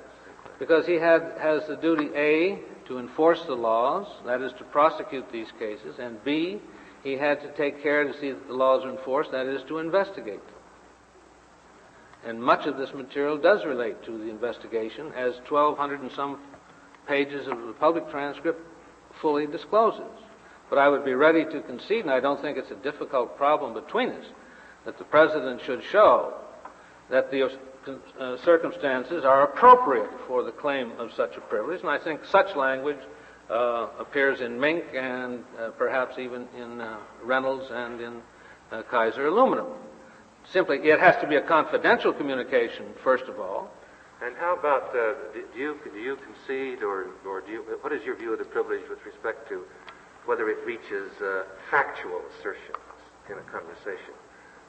The difference that was made in the Mink case and in others with respect to opinions and judgments as distinguished from facts. Of course, Mink, I believe, was a statutory case, where that was one of the exceptions. So what is your view? Would you say that if a conversation is merely a recitation of fact, it is still covered by executive privilege? Yes, it is. If it's confidential and it's between the President and some advisor with respect to him, because otherwise... That hasn't got much to do with the decision-making process, just pure cold facts. It might well have to do with the decision-making process if the facts are such as were developed in the course of an investigation with regard to the existence of a obstruction of justice charge, much of which the President was involved in. But the fact against opinion decisions really relate to another situation, as I suggest in the statute. But the conversation that the President has with his advisors, we suggest, is absolutely privileged. It's a discretionary matter that he has to exercise in what he's going to release and not release. And since Marbury and Madison, Mississippi and Johnson, it's been clear that the courts will not direct a president to exercise his discretion in any manner.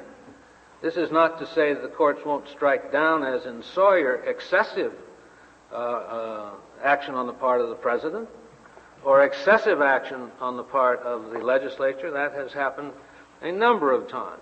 But it's a far different thing to suggest that the court should undertake to direct the president to exercise his discretion in a certain manner. It's not a ministerial duty by any means. It's a matter of discretion. There's some things he feels he properly should, under the circumstances, make available, and others he shouldn't. The discretion in that particular instance, one here, involves the relevancy of materials to a criminal trial. And that normally has been a part of the judicial power under Article 3, not the executive power. I'd like to discuss very briefly Gravel, if I may, for example. I think this raises a very important question. There is, of course, an explicit speech and debate immunity provided in the Constitution. As our brief indicates, the reason for this is quite clear. It's to protect the legislature from unwarranted invasion from the executive and perhaps even the judicial. Does not mean that the executive is not entitled to substantially the same thing by implication. And at least in the civil field, as we've pointed out, the courts have worked out by implication as a necessary ingredient to the function of the duties of the executive an absolute immunity from civil liability for actions taken within the sphere of the official. Spaulding and Vilas, I guess, is the leading case, cited Barr, Mateo, and other cases. If such a matter can be worked out with respect to the executive on civil matters, we suggest there is no reason why, and in fact the court should spell out a similar exemption in criminal matters, especially as they relate to the President himself, because while I said the President is not above the law can only be made applicable to him in a certain way while he is in office. Now, if a junior congressman can commit a crime on the floor of the House as apparently as possible under Gravel and Johnson, is it to be said that the President of the United States has less immunity than a junior congressman? I think not. So that I suggest to you that common sense and proper construction of the Constitution, implying within the grant of executive power all of those necessary ingredients to make it work to be effective, which would include immunity and criminal immunity. The President, we suggest, cannot be indicted. He can't even be named as a co-conspirator because that's an assumption of a legislative function under the Constitution. And therefore we suggest that even if this is criminal, the President is immune from the ordinary criminal process. He's not immune from process. But that process that's available to the President is the process of impeachment, which does not include the function of the judiciary branch. And therefore we say that if, under Gravel, a congressman is entitled to immunity even from criminal conduct for actions taken within the legislative sphere of his conduct, then it would be very hard to support a proposition that the President, as the chief executive of the country, is entitled to less. Except they didn't put him in the Constitution. Right, and the reason they didn't, sir, was it was not found to be necessary. They didn't put civil immunity in the Constitution either for the executive branch, and this Court has found, of course, that there is such immunity. I'm sorry, sir. It was a speech and debate clause case, and it even forbade, as I understand the Gravel case, grand jury inquiry into motivations and actions of the senator and his aide. Because the Constitution says so. Right, and I suggest the Constitution, by clear implication, provides the same not only for the executive but for the judicial as well, but certainly for the executive. And if we can't find it in the Constitution, what happens to your argument? Well, I would suggest you should find it in the Constitution. It need not be explicit. It can well be implied. The question is, if we can't find it, what happens to your argument? If you cannot find it. Yes, sir. Then, if Your Honor please, that portion of the argument is lost as far as this Court's concerned, I guess. You haven't lost your other point, which is this Court can set up the same kind of privilege that they've set up in other ones. That's correct. And we're suggesting that it should in this case. Not necessarily because a great deal is now left to be gained by expunging the grand jury action. My brother is right. The damage has been done, and we think quite improperly so. We think the tactics involved with the prosecutor in seeking to make enlarging the scope of admissible testimony is hardly worth what has been done here, but it's been done. But it seems to me history would be served by granting the relief we have prayed for below, namely to expunge this. Secondly, it seems to me the American people would feel better about the fairness of the issues now pending before the House if this act, which we say was improper and illegal, were expunged. But insofar as the mechanisms of this case are concerned, it destroys or removes a basis upon which they contend they are entitled to these documents. And I'd like to address that for a moment. We've been asked many times to do that in other cases respecting grand juries.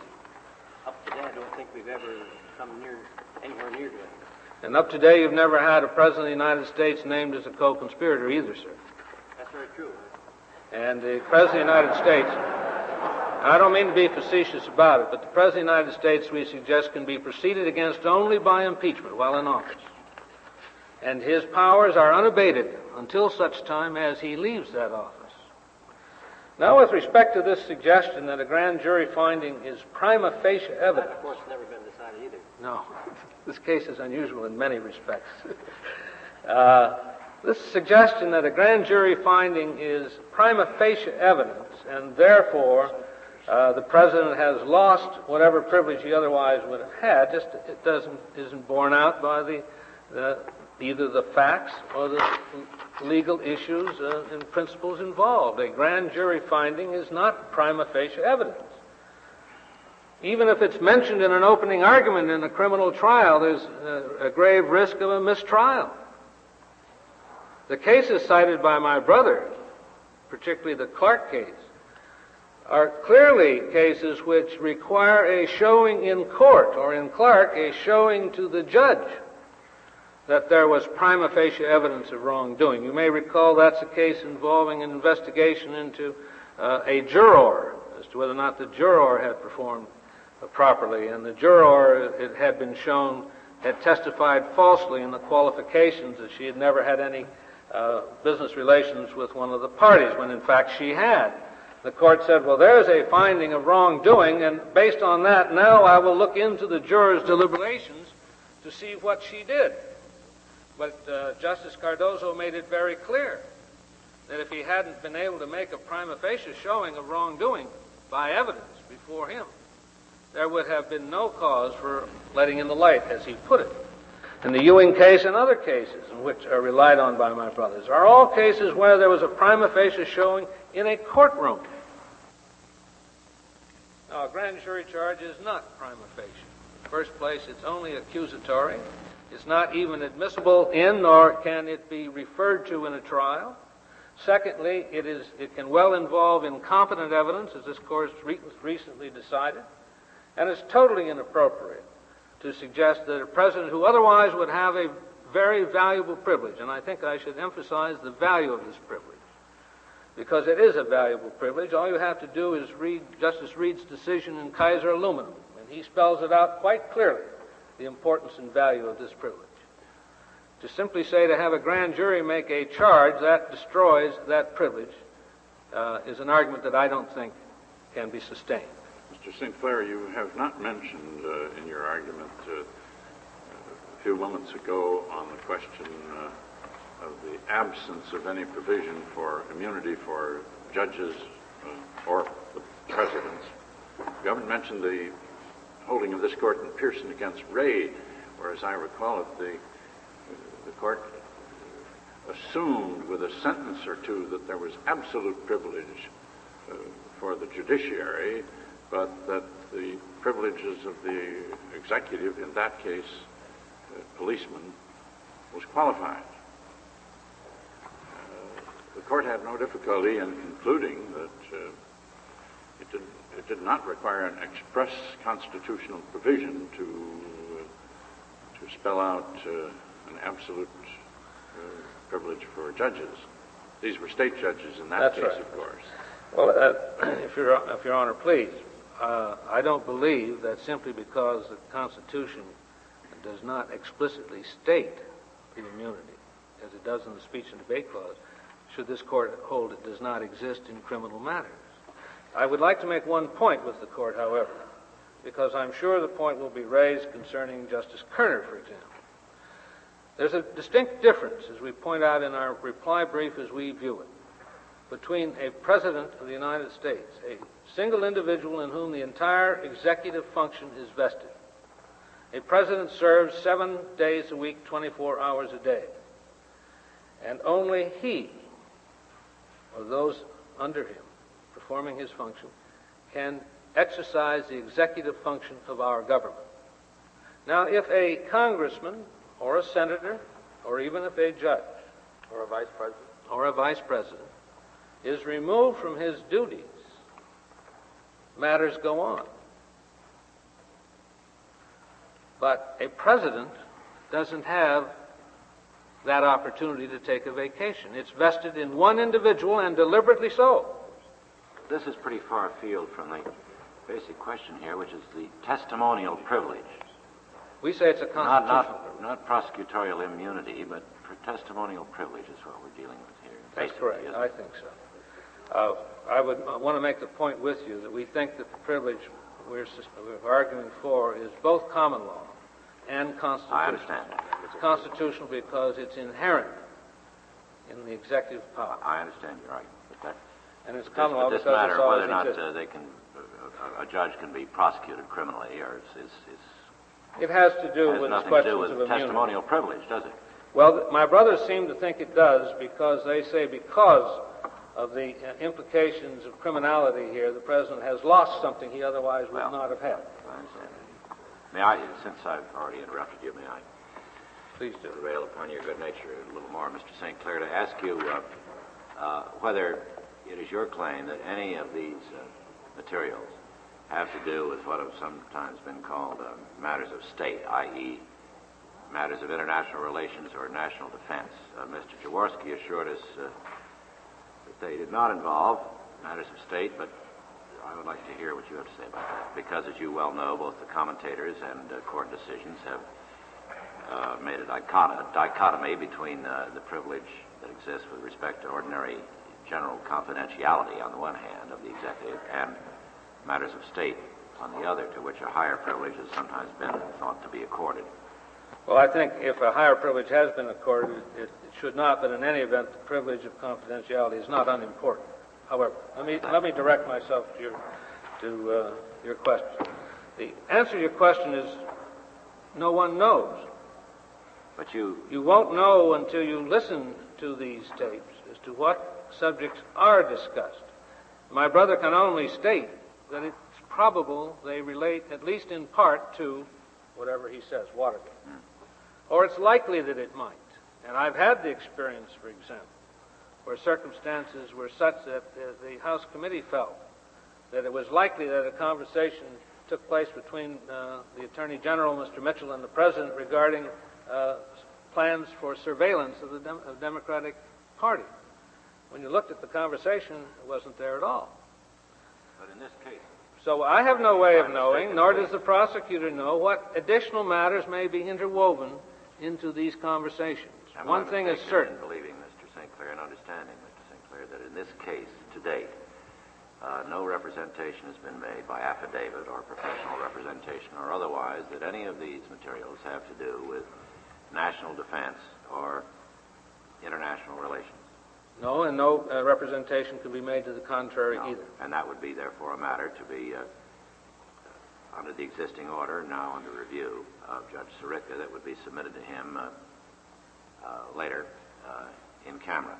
If this court finds... I say under his existing orders. Yes, that's right. Right. And the President, presumably,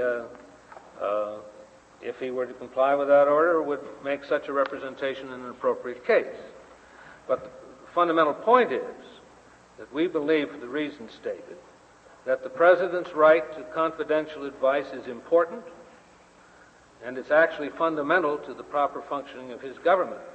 And in many instances, I suggest, is even more important than military matters or matters of state, so to speak. Because no matter what the conversation is, of course, it's the thought that it might become public that involves then this chilling effect that we've made reference to in our brief under the First Amendment, but as a practical matter. And I can see it myself. The communications are not free and open because who is to say that it won't be called before a grand jury? And most everyone in the White House has been called before a grand jury, sometimes several times. The FBI has interviewed every secretary that had any knowledge of any aspect of this case. This prosecutor has a plethora of information.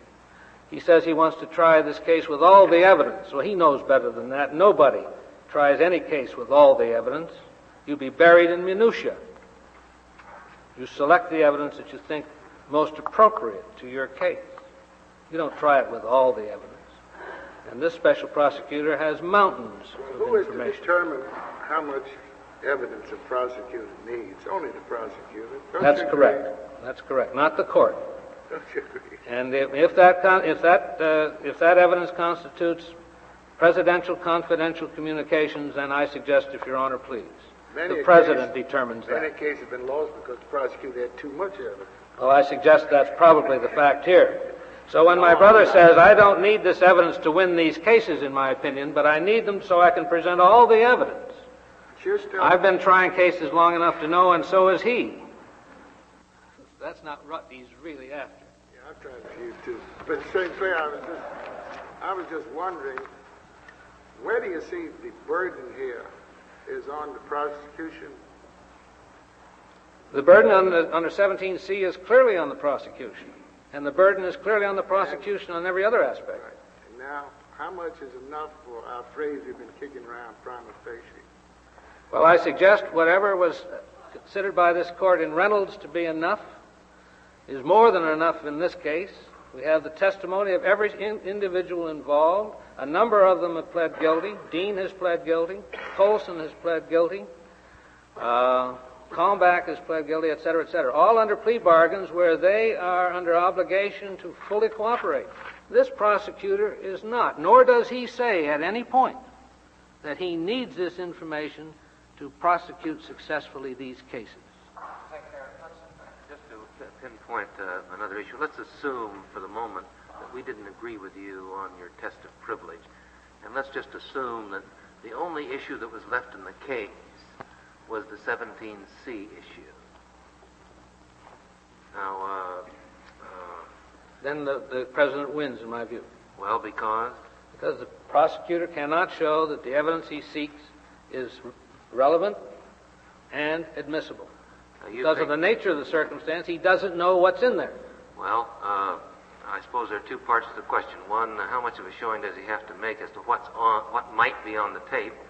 And secondly, if that matter that he claimed is on the tape, is that relevant and admissible under 17C? We'd have to know what the matter was, what the issues in the case were, but under Bowman and Iosa, it's not enough to show that it probably is or might be or is likely to be. It must be shown to be relevant and must be shown to be admissible. But and that's why it's not a third-party Mr. St. Clair, you can't put an impossible task on someone who wants a subpoena against a third-party witness or against anybody else as to showing what is precisely in some documents, I would suppose.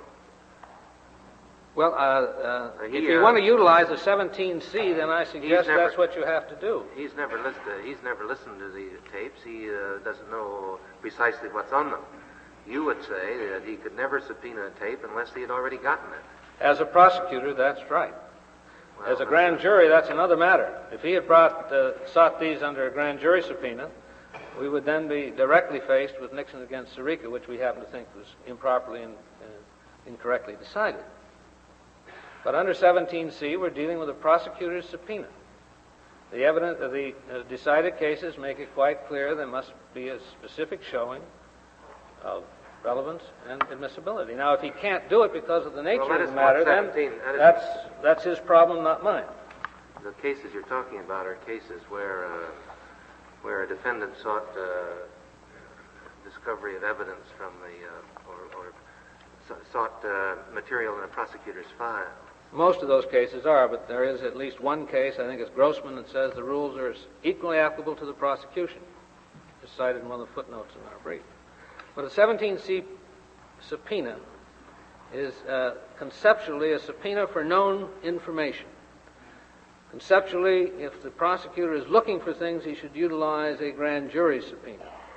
In that case, I think in Bowman, they wanted the prosecutor to produce each document he was going to use in the presentation of his case. That's specific. It's obviously relevant and admissible. So once he gets through with the grand jury, he shouldn't be using a subpoena to develop his case. That's correct. And certainly not under these circumstances. Do you think that's the practice in the... I think it is the practice. I think that the grand jury practice is far greater than perhaps the Constitution has envisioned. It's really used today, frankly, as an effective discovery tool. May I get back to what seems rather fundamental to me? Let us assume that it had been established that the conversations we're talking about here today did involve a criminal conspiracy. Would you still be asserting an absolute privilege? Yes, quite clearly. Under the analogy with Gravel that I made. Right, and as I understand it, the public interest behind that privilege is the preservation of candor in discussions between the President and his closest aides. Quite clearly so. The simple reason, right. Sir. May I follow that up? I'm sorry. What public interest is there in preserving secrecy with respect to a criminal conspiracy?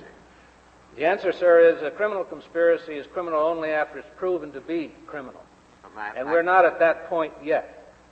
My question was based on the assumption that it had been established that the conversations did relate to a criminal conspiracy. That is, the case has been tried and the defendant is found guilty. Well, it could have been established in various ways. As you've just said, a number of people have already confessed, and these people were participants in some of these conversations. But the fact that one defendant confessed does not make the other defendant guilty. Of course. But anyway, your answer is that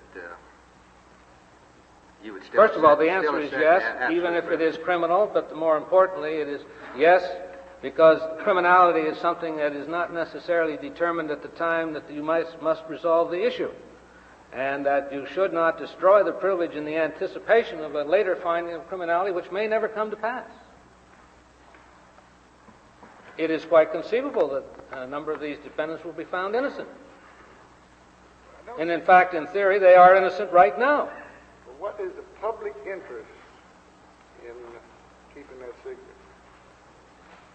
To avail the President, if Your Honor please, of a free and untrammeled source of information and advice without the thought or fear that it may be reviewed at some later time when some grand jury, in this case, or some other reason, suggests there is criminality.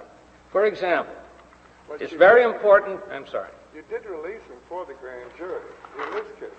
Yes, in the President's discretion, he did that. And it's a discretionary matter. But for example, the simple matter of appointments, if I may, an appointment of a judge. It's very important to the judiciary to have good judges. It's not at all unheard of for lawyers to be asked their opinion about a nominee. Now, if that lawyer wants to be sure that he's going to be protected in giving candid opinions regarding a nominee for the bench, it's absolutely essential that that be protected. Otherwise, you're not going to get candid advice. Now, this isn't a state secret. It isn't national defense. I suggest it's more important, because that judge may sit on that bench for 30 years.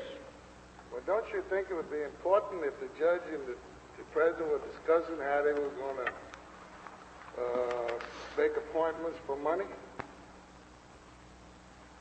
I'm sorry, sir, I didn't understand your question. Don't you think it would be important in a hypothetical case if the about-to-be appointed judge was making a deal with the President for money? Absolutely. But under yours, it couldn't be. In public interest, you couldn't release that. I would think that that could not be released if it were a confidential communication. If the President did appoint such an individual, the remedy is clear. The remedy is he should be impeached. Let me give you... How are you going to impeach him if you don't know about it? Well, if you know about it, then you can state the case. If you don't know about it, you never had it. You're on the prongs of a dilemma, huh? No, I don't think so. If you know the President's doing something wrong, you can impeach him. But the only way you can find out is this way. You can't impeach him, so you don't impeach him.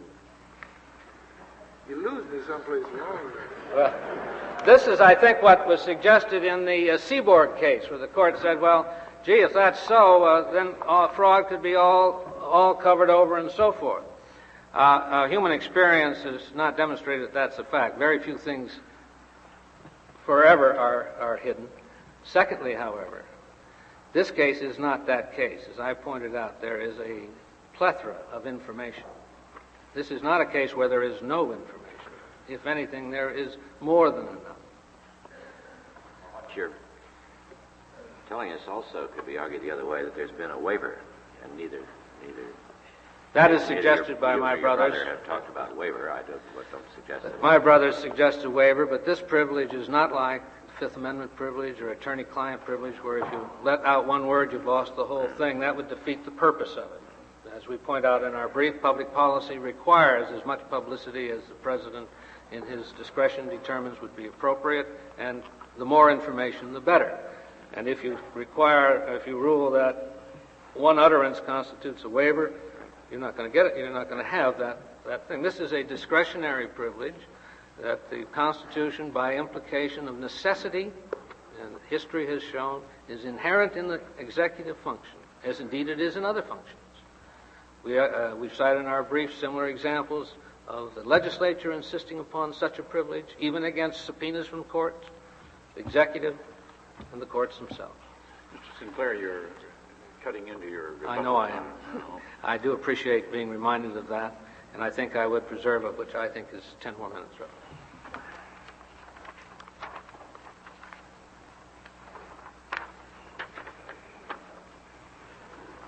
Lacovara. Thank you, Mr. Chief Justice. If I may, I would like to advert first to procedural questions that Mr. Justice Blackmun and Mr. Justice Stewart have raised about whether the mandamus case is properly here. Mr. Justice, we did in our certiorari petition refer to the fact that we were trying to bring before the court for review before judgment in the Court of Appeals the order of the district court, which we said the President had tried to obtain review of in two ways in two cases in the district court, in the Court of Appeals rather, and we gave the docket numbers of those two cases. And that certiorari petition was filed on the 24th of May, and Judge Sirica, who was the respondent, as Justice Stewart properly notes, in the mandamus case in the Court of Appeals, was served with a copy of the certiorari petition, as he had been served with the mandamus petition, as indeed had all the respondents who were otherwise before the court, the defendants in the United States against Mitchell. On May 28th, in accordance with a motion that was filed in the Court of Appeals, a copy of which I believe is in the files of this court, the Court of Appeals transmitted to this court the records in both of those cases, the appeal and the mandamus cases. Now, Mr. Justice Stewart, with respect to Judge Sirica's appearance here, he is a party before this court, and I believe there's a letter on file with the clerk of this court from Judge Sirica in which he states that he will not appear separately, the United States, through the special prosecutors, appearing on behalf of Judge Sirica, as indeed we would have in the Court of Appeals, to uphold his decision enforcing our subpoena. So the case procedurally is properly before the court, both with respect to the appeal and the mandamus proceeding. I'd like to... Dr. I'd like to ask before you get too far up.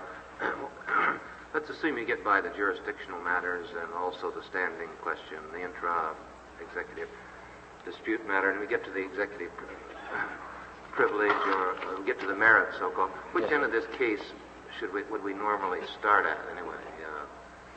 The 17C end or the executive privilege end? Well, I think normally you might start at the 17C end, because that would provide for conceivably for a disposition on non-constitutional grounds if you found that we had not made a sufficient showing to satisfy the ordinary requirements of that rule. So in accordance with the court's normal jurisprudence... Judge Sirica found that you had satisfied the requirements. Absolutely. Well, what's the scope of our review?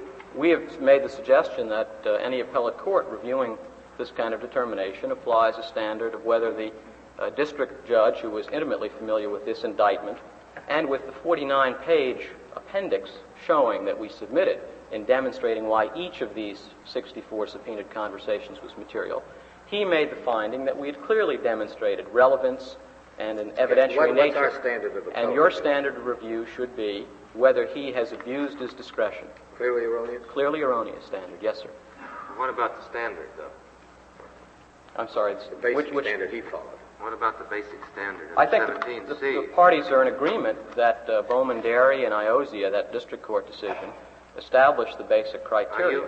The government is in agreement that the standards of Iozia must be satisfied in this case under 17C. Well, we have suggested that it's possible that a lower standard can be applied. That's what I'm asking you. What is your position? Well, my position would be that when you're talking about a subpoena to a third party as distinguished from an intra-case subpoena between government and defendant, a lower standard of relevancy or materiality... So the parties are not in agreement at all? Well, we have suggested that even if the proper standard is applied, that we meet that standard because of the showing that we made that each of these items You mean a necessity standard? Necessity in the sense of being relevant to the issues to be tried and being of an evidentiary nature. Now, the necessity standard comes in more in determining whether the executive privilege claim should be overridden if, apart from the waiver fact and what we call the Clark point... What about Mr. St. Clair's argument that under 17C you can't possibly satisfy its requirements because you don't know what's in the text?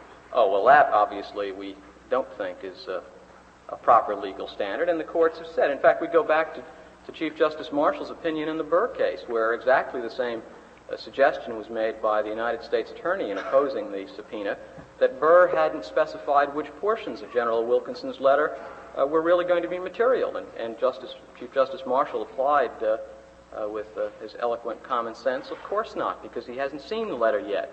But he's made a sufficient averment that it does contain something material, that at least it should be brought into court. Now, we have, as I say, gone much further than Colonel Burr did. Now, you think IOSA just means only evidentiary and relevant? Is that that's your reading? When you're talking about just a subpoena between the parties, yes, sir.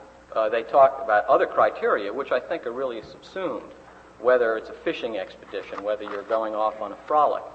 But as the later cases, as I believe Judge Sirica indicates, seem to have distilled that. So you don't think IOSA and Bowman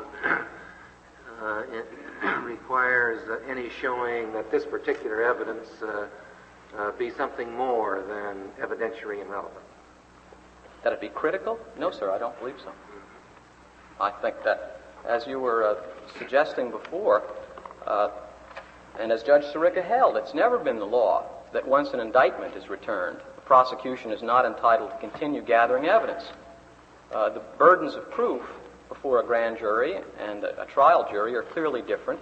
It's an abuse of the grand jury process that has been held to use a grand jury subpoena, as Mr. St. Clair suggested, to continue gathering evidence after an indictment is returned. Yes, but you apparently concede that you can't use it just for discovery. Yes, sir. And you say that the evidence you're seeking by a subpoena, you must make some kind of a minimal showing of admissibility. You can't, for example, seek something that would admittedly be inadmissible hearsay. Well, I hope I'm not conceding more than I should, but the rule does talk about subpoenaing material from a person on a showing that it will be relevant. It's the Rule 17, and I'm taking a position which is narrower than, of course, you're suggesting, Mr. Justice, that I might take, but in all candor, the rule talks about subpoenaing documents from a person, not only from a party, Mr. Justice Douglas. I believe you earlier mentioned that the rule applied only to subpoenas to parties, but the rule specifically provides for subpoenas to persons who are not parties to the case. But it says, and this was the clause that we were relying on here, the court may direct that the books or papers be produced before the court at a time prior to the trial or prior to the time when they are to be offered in evidence. So there does seem to be some natural focus about the evidentiary nature of the materials. I get the government's position because it is a rather important part of the case. Yes, sir.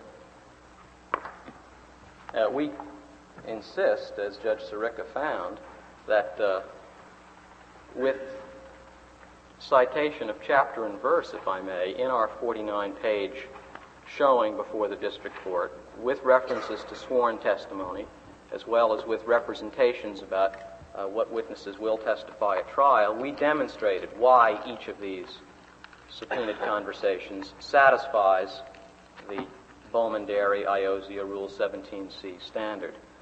Now, that leads me into the related point. What is the relevance of the grand jury's finding that the president was a co-conspirator in this case? It has been alleged that we did this in order to prejudice the president's rights. I think we have sought to demonstrate in our reply brief that that was in no sense... Mr. Lacovara, I don't think it'd be very hard to understand the relevance of a showing at the trial for purposes of evidence that certain people are co-conspirators. Yes, sir. For purposes of an introduction of evidence. But that's a little different question than the relevance of the grand jury having come to that conclusion. Yes. Normally, I will concede, it is not the practice, as anyone who's been a prosecutor knows, for the grand jury, if it is not identifying the co-conspirators in the body of its indictment, to place them on the record. It is fairly common practice, however, for an indictment to say, in addition to the defendants, the named persons are unindicted co-conspirators. This is not an ordinary case.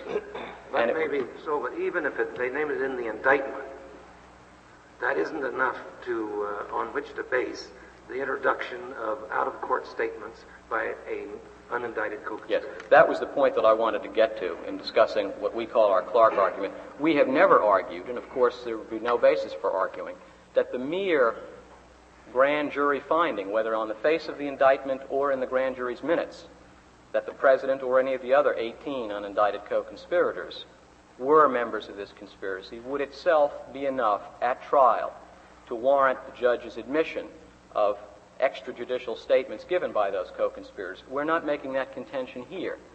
The issue arises because a motion to quash a subpoena was filed prior to trial, and the basis for that motion was a claim of executive privilege, a governmental privilege that exists for the benefit of legitimate governmental processes.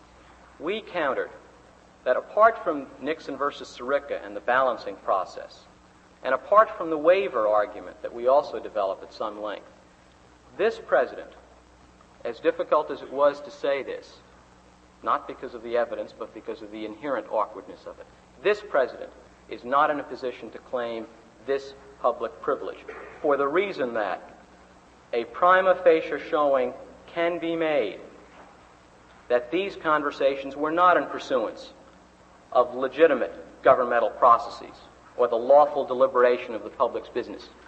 These conversations, as we showed in our 49-page appendix, and as the grand jury alleged, were in furtherance of a criminal conspiracy to defraud the United States and obstruct justice.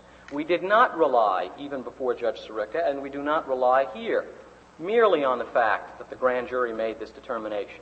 We do submit that for purposes of a pretrial consideration of a subpoena that is challenged on grounds of executive privilege, we are not confronted with the need that we will be confronted with at trial, and which we fully intend to discharge, of showing by evidence to the trial judge that the President and the other co-conspirators were members of the co-conspirators. One of your grounds for the non-applicability of the privilege is that these conversations were in the course of the conspiracy. Yes, sir. And that you say is satisfied by merely the grand jury? No, sir.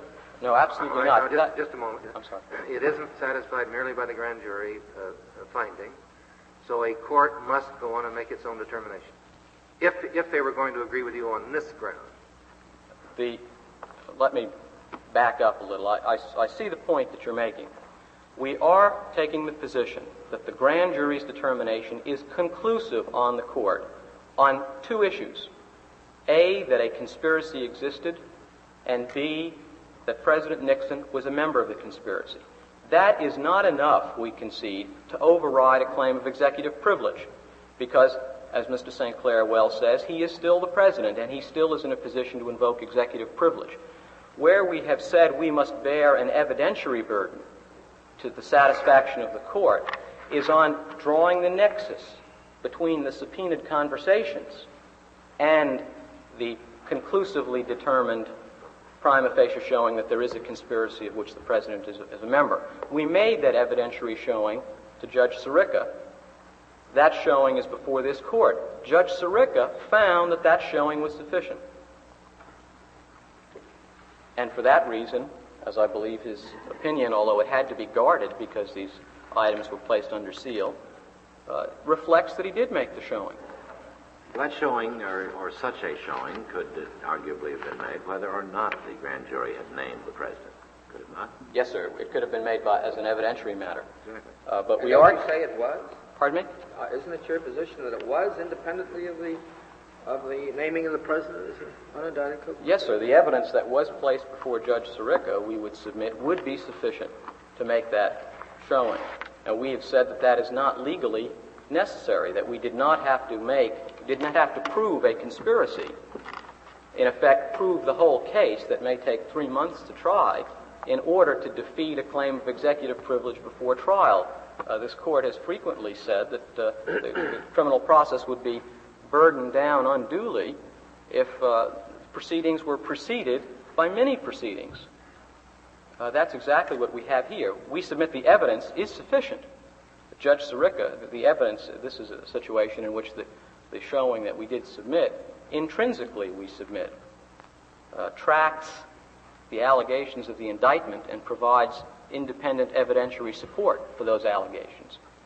We have said, though, that it is not legally necessary in a proceeding like this for the court independently to decide whether the grand jury had enough evidence before it to say there is a conspiracy or that a particular individual was a member of the conspiracy. We said all you need to find is that we have shown that these conversations were in furtherance of that conspiracy. Mr. Lacovara? Sir. Let's back up a minute. Do you concede that an incumbent president of the United States could not be indicted and tried for crime? No, sir. You do not? You think he could be? We have not expressed a position on that, Mr. Justice Powell. Let's assume for the moment that he could not be. Would you still argue that a grand jury had the power or the right, and if so, by virtue of what? Yes, we argue that. As an unindicted co-conspirator. We do, in fact, make that argument at some length. I guess all of our arguments are made with too much length.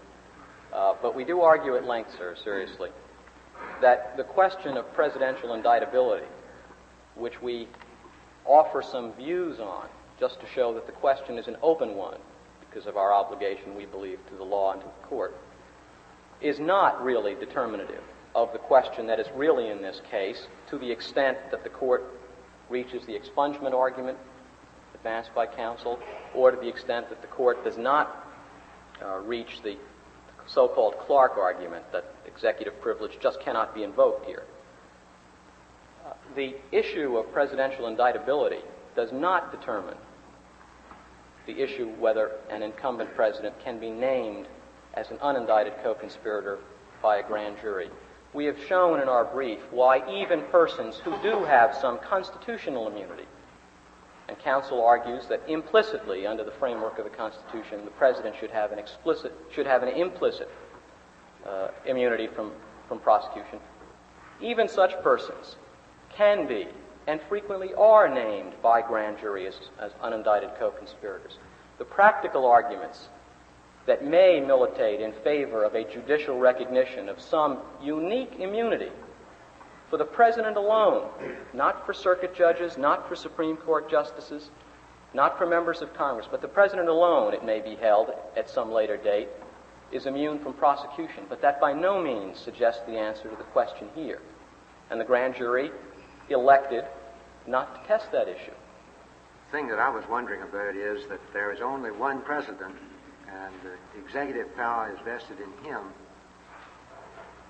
And I do wonder whether or not the precedents you set with respect to other people would vest the authority in a grand jury, either on its own motion or because of what some prosecutor suggested, while the president is in office, to name him as an unindicted co-conspirator. With grand juries sitting all over the United States, and occasionally you find a politically motivated prosecutor, that's a rather far-reaching power if it exists. It is, Mr. Justice, and there's no doubt about it.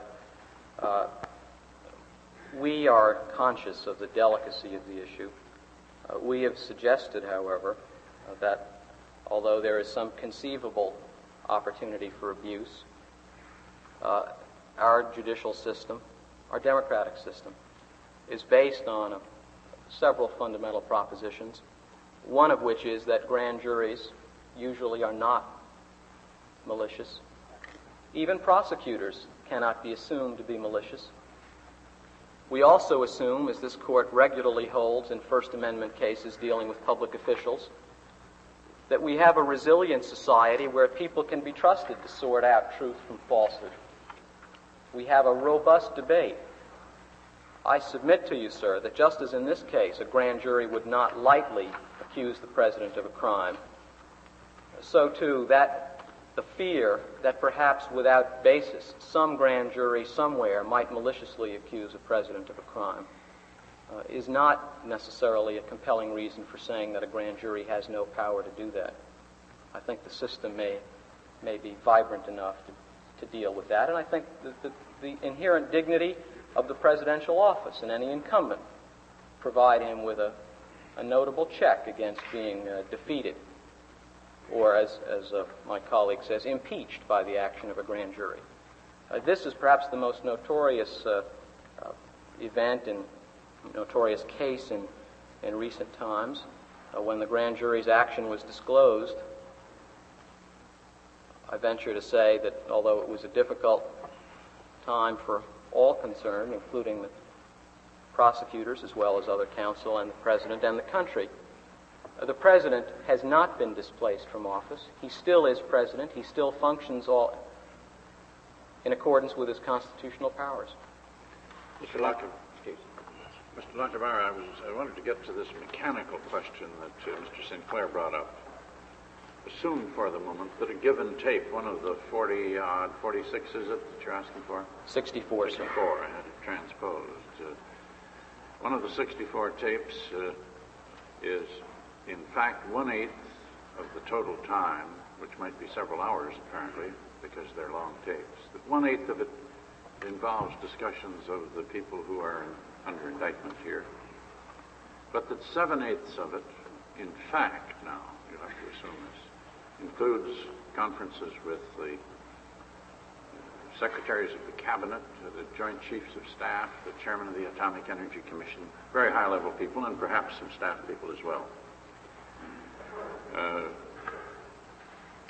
Including in those conversations some highly sensitive material. Not sensitive in the sense that it's national military secrets or diplomatic secrets, but sensitive in the sense of confidentiality.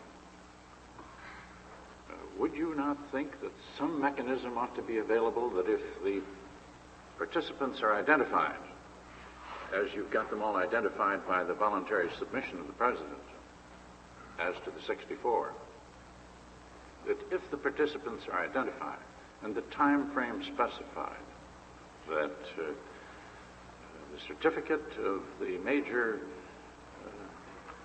person's president, that the subject was atomic energy, all sorts of other things, would be sufficient to foreclose a court from examining it in camera? Well, to foreclose would you think so?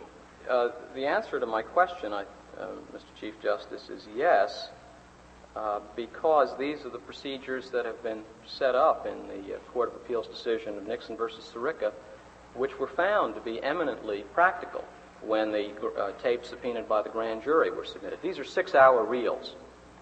And under the so-called index and analysis, which the Court of Appeals in that case required to be submitted, and which Judge Sirica here has required to be submitted, counsel for the President says this is a 6-hour reel. The Watergate-related portions are minutes 312, oh, that's too many, 112 through 146. Prior to that, there's a meeting between the President and the Secretary of Health, Education, and Welfare on a school bill. After the Watergate-related discussions, there's a meeting between the President and representatives of the National Association of Manufacturers. What has happened is that White House counsel has come to judges' chambers with the original reels. They have marked the beginning of the Watergate-related portions on those reels for the court to make his independent determination. This is Watergate-related and therefore offset by whatever overcoming of the privilege has been held. And after that is done, a copy of the Watergate-related portions are made. The judge does not listen to the non-Watergate-related portions, which are still covered by a presumptive executive privilege, which we have freely conceded from the time the grand jury began this process in July of '73 to our briefs in this court. Then, as to this hypothetical 7/8, there is, you suggest, no disagreement between you and Mr. St. Clair and Mr. Jaworski and you on the one hand. That's correct, sir. And I might say that under the procedure that was worked out, this may predate Mr. St. Clair, so you'll have to rely solely on my representation. The President indicated a willingness to allow the judge to listen to a few moments of conversation on either end of the portion of the tape that had been listed in this index and analysis as being Watergate-related, just so he would have an assurance that there was a transition from one subject to another subject. That was agreed to by the President as being, if a minimal intrusion on the confidentiality privilege for an unrelated subject, certainly by no means an excessive one. Mr. Lacovara, I know you have only very few minutes. Are you going to address Mr. St. Clair's opening argument that the pendency of the House Judiciary impeachment inquiry either should lead the court to conclude that this whole business before us is a non-justiciable matter, and therefore necessarily that Judge Sirica's order should be quashed, or in any event, that because of the possible effect of a decision on the issue presented upon the impeachment inquiry, that the court should stay its hand? That was to be my last point, sir, and I will make it right now. The notion that because there is concurrently underway an impeachment inquiry before the House of Representatives, that somehow makes this a non-justiciable political question is, we think, a remarkable notion which is not supported by sound constitutional law or by any of the decisions of this court. And indeed, I submit that to the extent that the court has discretion in the matter, and although this court has now been given discretionary certiorari power, district courts have no such option, it would not even be a wise exercise of discretion for this court to stay its hand. This case before the court is not a request for an opinion between two congressional committees as to who has jurisdiction over a particular bill. It's not even a request or a dispute between cabinet officers or the president and a cabinet officer over what proper executive policy ought to be.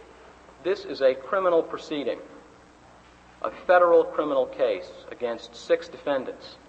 A subpoena has been issued to obtain evidence for use at the trial, which is scheduled to begin on September 9th.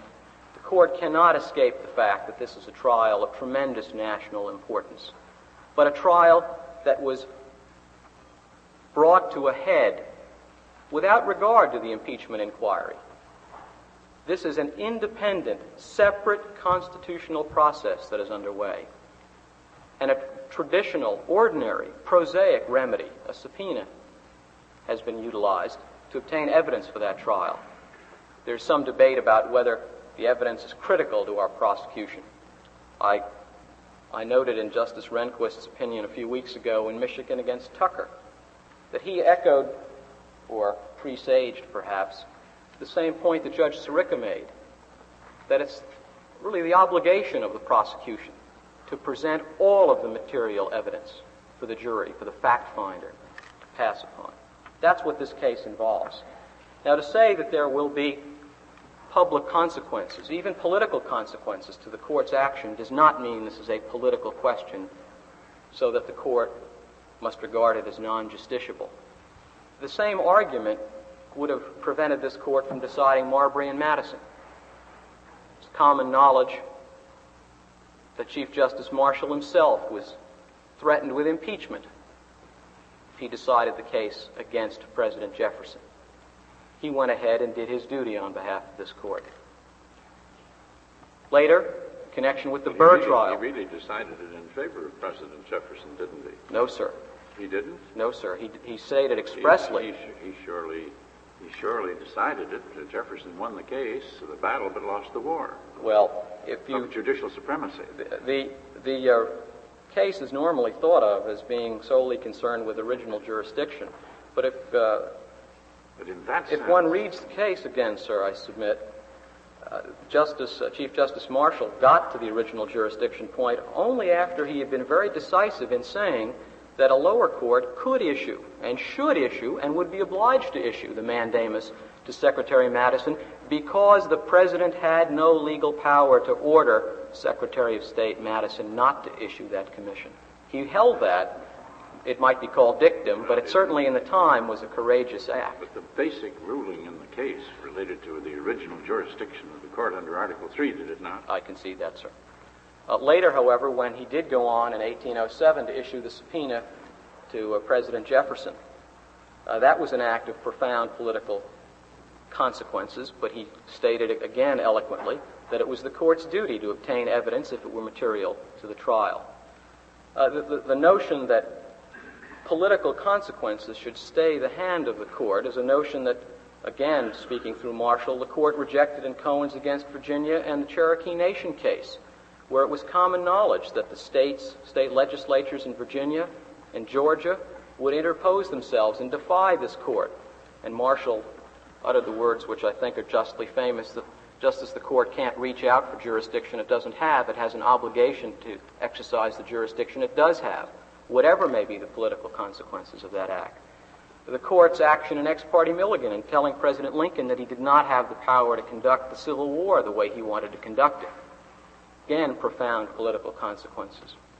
Come to the war power cases in World War II, the Japanese exclusion cases.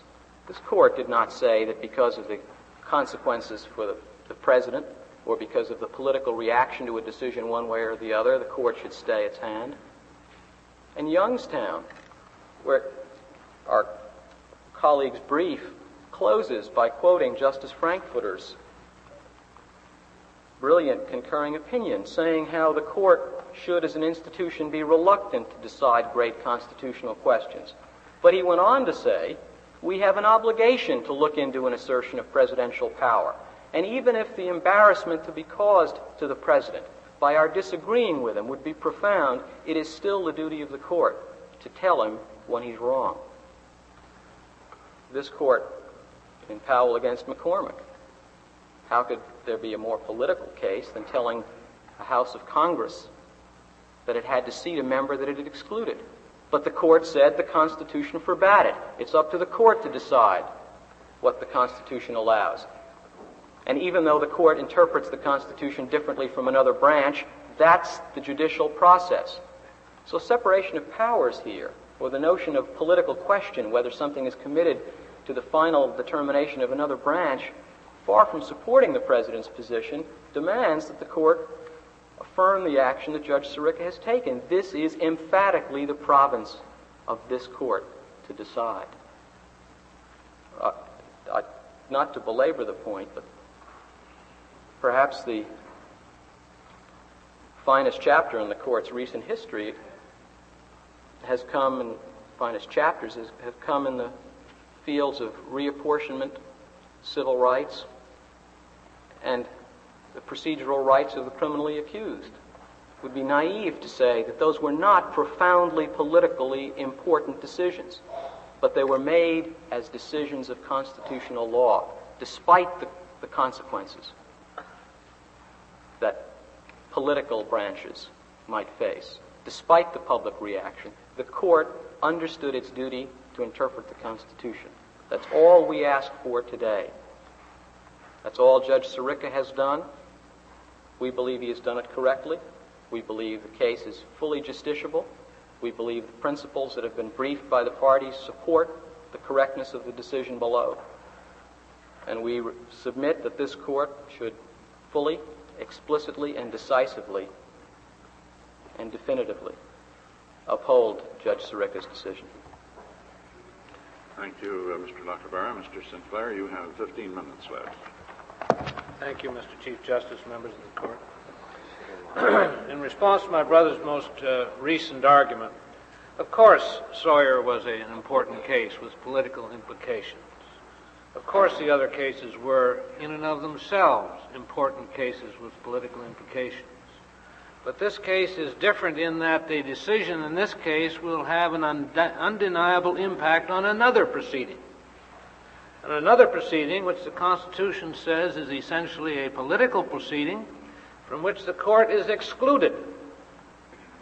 And for this court to be drawn into that thicket, if I may call it that, seems to me highly inappropriate, at least at this time. As I indicated at the outset, the House Committee has made certain political decisions. The President has made certain political decisions. They will each have to bear the responsibility of those decisions with the American people. This court should not impair, interfere with, or otherwise participate directly or indirectly in that proceeding. and it's inevitable it would happen. This courtroom wouldn't be full today if this were simply a suit on a subpoena brought by the special prosecutor against the president, even though that would be an important political matter because the president is involved. But this is important for other reasons, quite apart from that. Other reasons which I suggest indicate quite clearly that this court ought to, in its discretion and in its judgment, stay its hand, at least until such time as those proceedings have run their course. Because those are political decisions being made, they should not bear the burden either way of a judicial decision. Well, under that theory, all the criminal trials that are going on should stop then. That would not be the first time, Mr. Justice Douglas, that a criminal trial was delayed. And in balancing the importance to this nation, I would suggest that that is clearly indicated, and I don't believe the defendants would be crying very bitter tears. But in any event, the justiciability of this case seems to me to be the single important, obvious matter that my brother would prefer not much to talk about. But there can be no doubt about it. If you read page 59 in his brief, he says, he, the President, is now the subject of an impeachment inquiry by the Committee on the Judiciary of the House of Representatives, and the subpoenaed evidence may have a material bearing on whether he is impeached, and if impeached, whether he is convicted and removed from office. And I suggest the Constitution and all of the history of the framers makes it quite clear that the framers conceived impeachment as a legislative process. The court was excluded specifically from that function. Marbury against Madison itself, I agree with the Chief Justice that it decided the case in favor of the President. The rule was discharged and the commission was not issued. But it also held, and it's been the law since that case, that the courts will not interfere with or direct a discretionary act on the part of the President or any other branch of government. And that's been confirmed in Mississippi against Johnson and any case since that time. And the discretion that the Constitution, by implication and by necessity, that has been vested in the President in determining which of his confidential communications shall be made public or released, is a discretionary act that this court ought not, by its decision, to undertake to do for him, because this court is not equipped in knowledge, background, or in any other way to exercise that discretion for the President of the United States. This is not a ministerial act. Finally, I observe a slight but significant shift in my brother's position with respect to the prima facie nature of a naming of the President as a co-conspirator. They say it can be made now that it can be made prima facie. I take it that is by examining the evidence before the grand jury in order to determine whether or not that evidence in fact supports that determination. We have invited this court and Judge Sirica to do just that. The special prosecutor has opposed in each instance this or any other court looking behind that to see whether in fact the evidence can be made, as he now states the position, to support a charge of criminality. Before the argument was that because it was a finding or a vote, it was prima facie. Now it is, I take it, somewhat different. But in any event, an action by a grand jury purporting to assess criminality to a President of the United States is a clear intrusion upon the legislative function and power with respect to impeachment. As I said earlier, the President is not above the law, nor does he contend that he is. But he does contend that as President, the law can be applied to him in only one way, and that's by impeachment, not by naming as a co-conspirator in a grand jury indictment, not by indictment or in any other way. And therefore, in this case, I urge that this court take such action as is appropriate and overrule Judge Sirica's decision and order that this case be dismissed. Thank you, Mr. St. Clair. Thank you, Mr. Jaworski. Mr. Lacovara, the case is submitted.